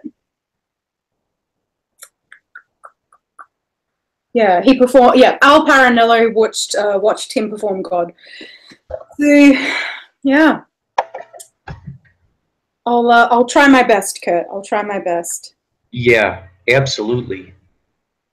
So this, okay, the link for the next Hangout is just sort of like just hanging out there, just like the internet universe, just kind of like floating there, waiting to be waiting to be used. Feel free to post it to anybody. It's the one that I sent you previously. So not the one from today, it's a different one. Right. Yeah, one I sent to you a few days ago. And yeah, feel free to send that to anyone you want to pop in. Okay, and if you can, email me that email, because I'll invite them to the Google Hangout, and also I want to interview them. Yeah, that's cool. That's cool. I hope you get a response. I'm just too scared. Like I did last year. I did email Andrew Jeffrey Kaufman at whatever Gmail or Yahoo. Didn't get any response. I emailed various other addresses and I've not ever received a response. But I know that there's more to come, and that's why I haven't given up on this whole thing. I know you've been in this for how many years? 13? I think so. Yeah. Yeah. So yeah, I haven't really given up, even though I probably from what I've gone through this year, any sane person would have given up on this and, you know, left left the conspiracy for other people. But I really believe that Andy is alive. And if it all turns out to be a hoax, then let's have fun along the way. Yeah. Yeah. I gotta tell you, like, Stephen Maddox, from the stuff that I've learned from him throughout the years, I gotta say he is high up there in terms of like one of my greatest teachers. Just from seeing, monitoring his behavior and seeing, you know, Twitter with just social, you know, marketing as we know it, and the type of magic that he was making. I never realized that magic is not just limited to a stage with the guy with the top hat and you know, pulling a rabbit out of it. It can happen anywhere at any time, and that from him has helped me out so much in so many of my art projects, and it's like that to me is like the main piece that I kind of carry throughout this whole thing. Yeah, and I that sort of inspires me because, yeah, Maddox, finally, after 1 year of me trying to reach him, you know, finally, like, acknowledging that I exist was at least something, you know. But I think that this is just my belief, I think that he wants people to pay their dues or, like, see who is in this for the long haul. Right. And, you know, just the people who want to find out instantly, like want the instant info, he probably doesn't have time for them. And I want to prove myself as someone who's and learn from him. I would love to learn from him. I mean, I've learned from Fugly, but I know that he's Fugly. Like, everything's got to be in that character. So yeah, I want to get deeper, and I think, yeah, I'm kind of jealous of what you've learned from Maddox because I haven't been able to do that. Well, you know what's so crazy is that the Book of Illusion that's out there on the AndyKaufmanLives.com. You know, you have to see it in the archives, but on the website there used to be this thing. It's a Book of Illusion or Books of Illusion, and it was like, I think like 6 chapters or something. And it, you know, chapter 1 is this, chapter 2 is this thing, chapter 3 is this, and as you got higher in the chapters, I think it was. It got up to like chapter 4 or something where it said chapter 4 or chapter 5 is like a DVD which contains the golden tickets, which will be given out to a limited number of people. Chapter 6 is those ticket bearers meeting with King on an island in Aruba or something like that, and then that was going to be where this big reveal happened, and it would be a one-time pay-per-view event or something like that. There's always this thing, this idea, and so I always kind of had that in the back of my brain as time went on, like, oh my God, how great would that be if, like, we end up getting those golden tickets, we end up getting this strange. You know, because like for a while, you know, he was comparable to like this Willy Wonka character. He was comparable to this Christ character, to the Santa Claus character. You know, spiritual teacher, a prankster. I mean, all these different things. So I always kind of had that in my brain of like, you know, maybe someday that will actually happen. Maybe it will come true. That would be very cool. Very cool. Yeah. I hope that's still a possibility. I heard that Maddox, he's going in for like work on his heart again. So I don't want him to. When did you see that? That was on Twitter before he deleted that tweet. So he has heart condition. Maddox, yeah. He Man. showed you guys his scar, right? Yeah, yeah. There used to be on that YouTube channel on Andy Kaufman TV. There's a video, because that was part of this whole lore too. Is that he ended up going to the hospital, and out came this video of him in the hospital, but you didn't see his face. But it was a close up of like his belly, and you saw these holes in his body. Oops. And you know, healing up basically. And then there's that picture of him pulling up his belly, which you can see in that, it's called the final, what is it, Andy Kaufman Final Clip Nabber. I forgot what it was. That was the one that used to be up on andykaufmanlives.com. There's that thing in that last bit where he pulls up his shirt, and you see all those scars. It was during that time in the hospital he claimed that Lynn, Was the son. who was his next door neighbor, yeah, came to the hospital, told him, yes, I am your biological father. I am who you say I am. Meaning, basically saying, I am Andy Kaufman. And so he showed up with his wife, and according to Maddox, that was his, you know, the woman who pretended to be his sister long ago, but who was actually his mother. So, so he said that was the only time that the mask, in a sense, came off.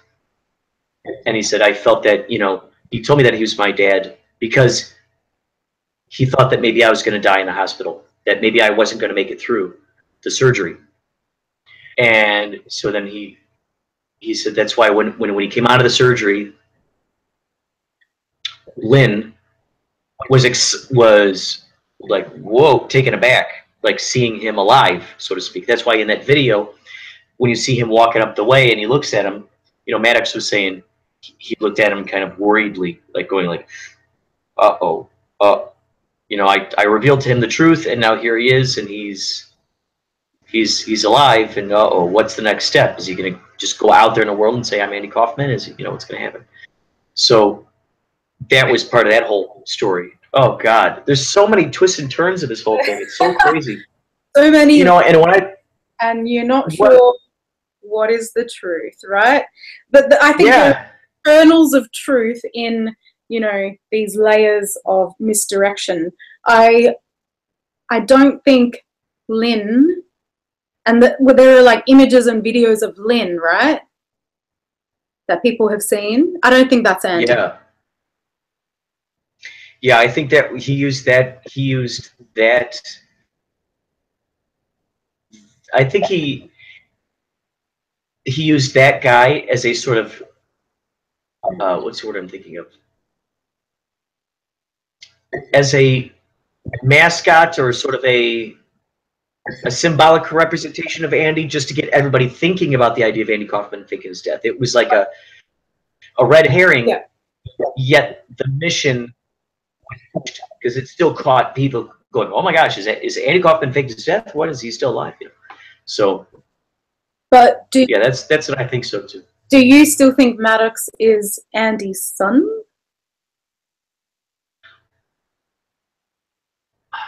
I don't think so anymore, because I think he's told so many stories.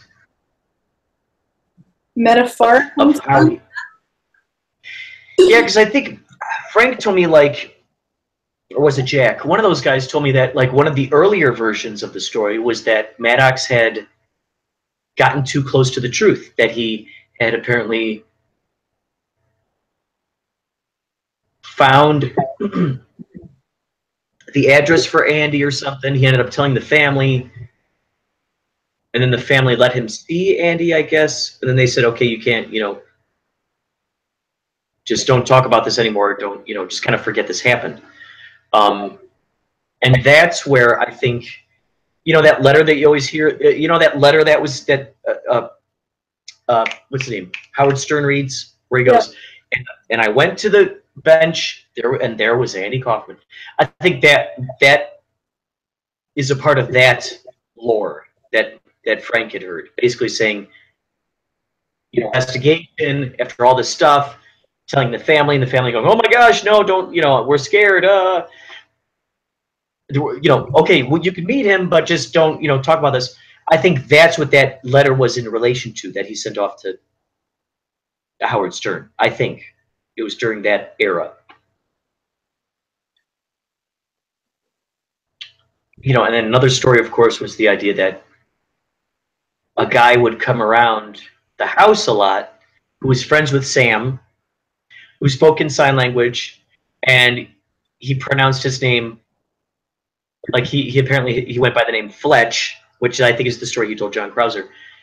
But he said fetch because he was deaf or whatever, and would speak sign language around Sam Maddox apparently, and he would crash on the couch and was kind of just around. And I think Maddox ended up saying that Fletch guy was the Andy Kaufman, his new alias or whatever. Okay. And that Sam actually helped him fake his death. There's so many little tiny stories, so many little things. But the main root of it all is that Kaufman faked his death with a dying person in the hospital. I guess that's the main thing that, that holds true through all this stuff. Possibly from cancer, possibly from AIDS.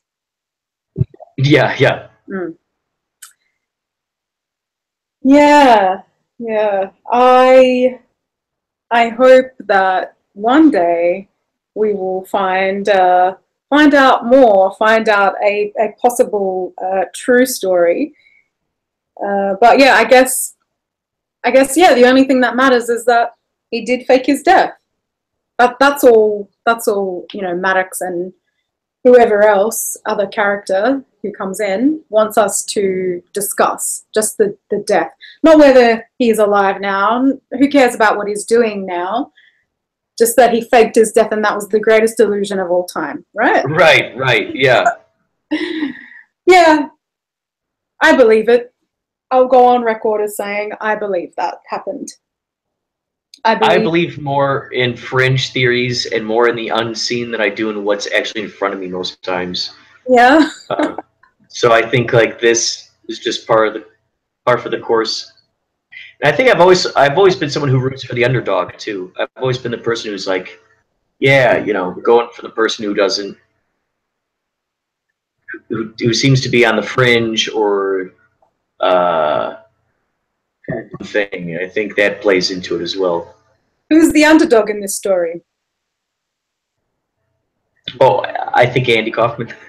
That idea that the idea that he pulled this off where it's just like this completely like strange, because usually spiritual stuff, usually magic stuff, usually anything that's like otherworldly or like higher consciousness based, I would say is usually sort of the underdog kind of aspect of things, because people mostly just are in default mode of going, no. They'll usually just put that in the corner of no all the time, every time, no matter what. And it's just so much more fun to believe in magic, I think, than it is to just believe in the blasé. I agree. And there's one email that I took a screenshot of from andykaufmanlives.com that I really like. Actually, both of these answers here. So yeah, someone was addressing Deep Throat. Dear Deep Throat, a lot of people in the press are saying that you yourself are actually Andy Kaufman. The world deserves to know if there is any truth to this. And he responded, absolutely not. He is Jesus, and nobody can be Jesus but Jesus. Oh my God! I love that. And it's incredible. Yes. And another one from Rob. Someone wants to hint that Andy Kaufman is Jesus, assuming we mean with the G sound and not the hey sound. Well, go ahead, but I think you're going to tick off and alienate more people than you will intrigue and delight, i.e. translating to hits to the blog. And he responded, I'm guessing this is Deep Throat or King, I don't know who it was. when you enter a situation assuming that it is by design, you look for the catch, you applaud the cleverness, and you criticize that which does not suit you. You will never see the truth because the truth is not a catch or a clue. The truth is not scripted, and the truth will always elude you. All of this is the truth, and the truth is real. Whoa. And then there was another question. So what is the truth? And the answer, all of this is real. It is an awareness of 360 degrees all at once. Isn't that beautiful? God, that's incredible. I love it. I love those it. answers, everything that those characters put up there are. It's funny because it's like they answer the question without answering that question, but giving you a whole group of information that's mystical and philosophical at the same time. Yes. Yeah, I love, I love mystical things, and growing up in a semi-religious family, going to a Catholic school, like I believe in a lot of different spiritual things. So yeah, I love the spiritual aspect to this whole thing. It's great. Yeah, and it'll be fun as people keep coming across this stuff. Ideally, these new documentaries will start leading people. Like I was looking online, there are over like 5 million people who viewed that new trailer for the new documentary. Yeah. And I'm thinking, oh yeah, holy moly, could you imagine if those 5 million people actually saw that movie on Netflix? And then I'll imagine if you only had 10% of 5 million people, then looking online about, wait, did Andy Kaufman fake his death? Because maybe they'll touch upon that in the documentary. I don't know, maybe they won't, but ideally there'll be something in there that kind of touches upon that question mark, at least at one point in there where people go, huh? And then they go look, so the next thing you know, they start coming across this, and they start coming across all the old AndyKaufmanLives.com stuff, and they start coming across all those crazy old forums, and when they have that information overload, every time I go back and I look at that stuff, I'm just like, whoa, just blasted with this stuff. And I'm seeing new I'm seeing like new little nuances now than I did before.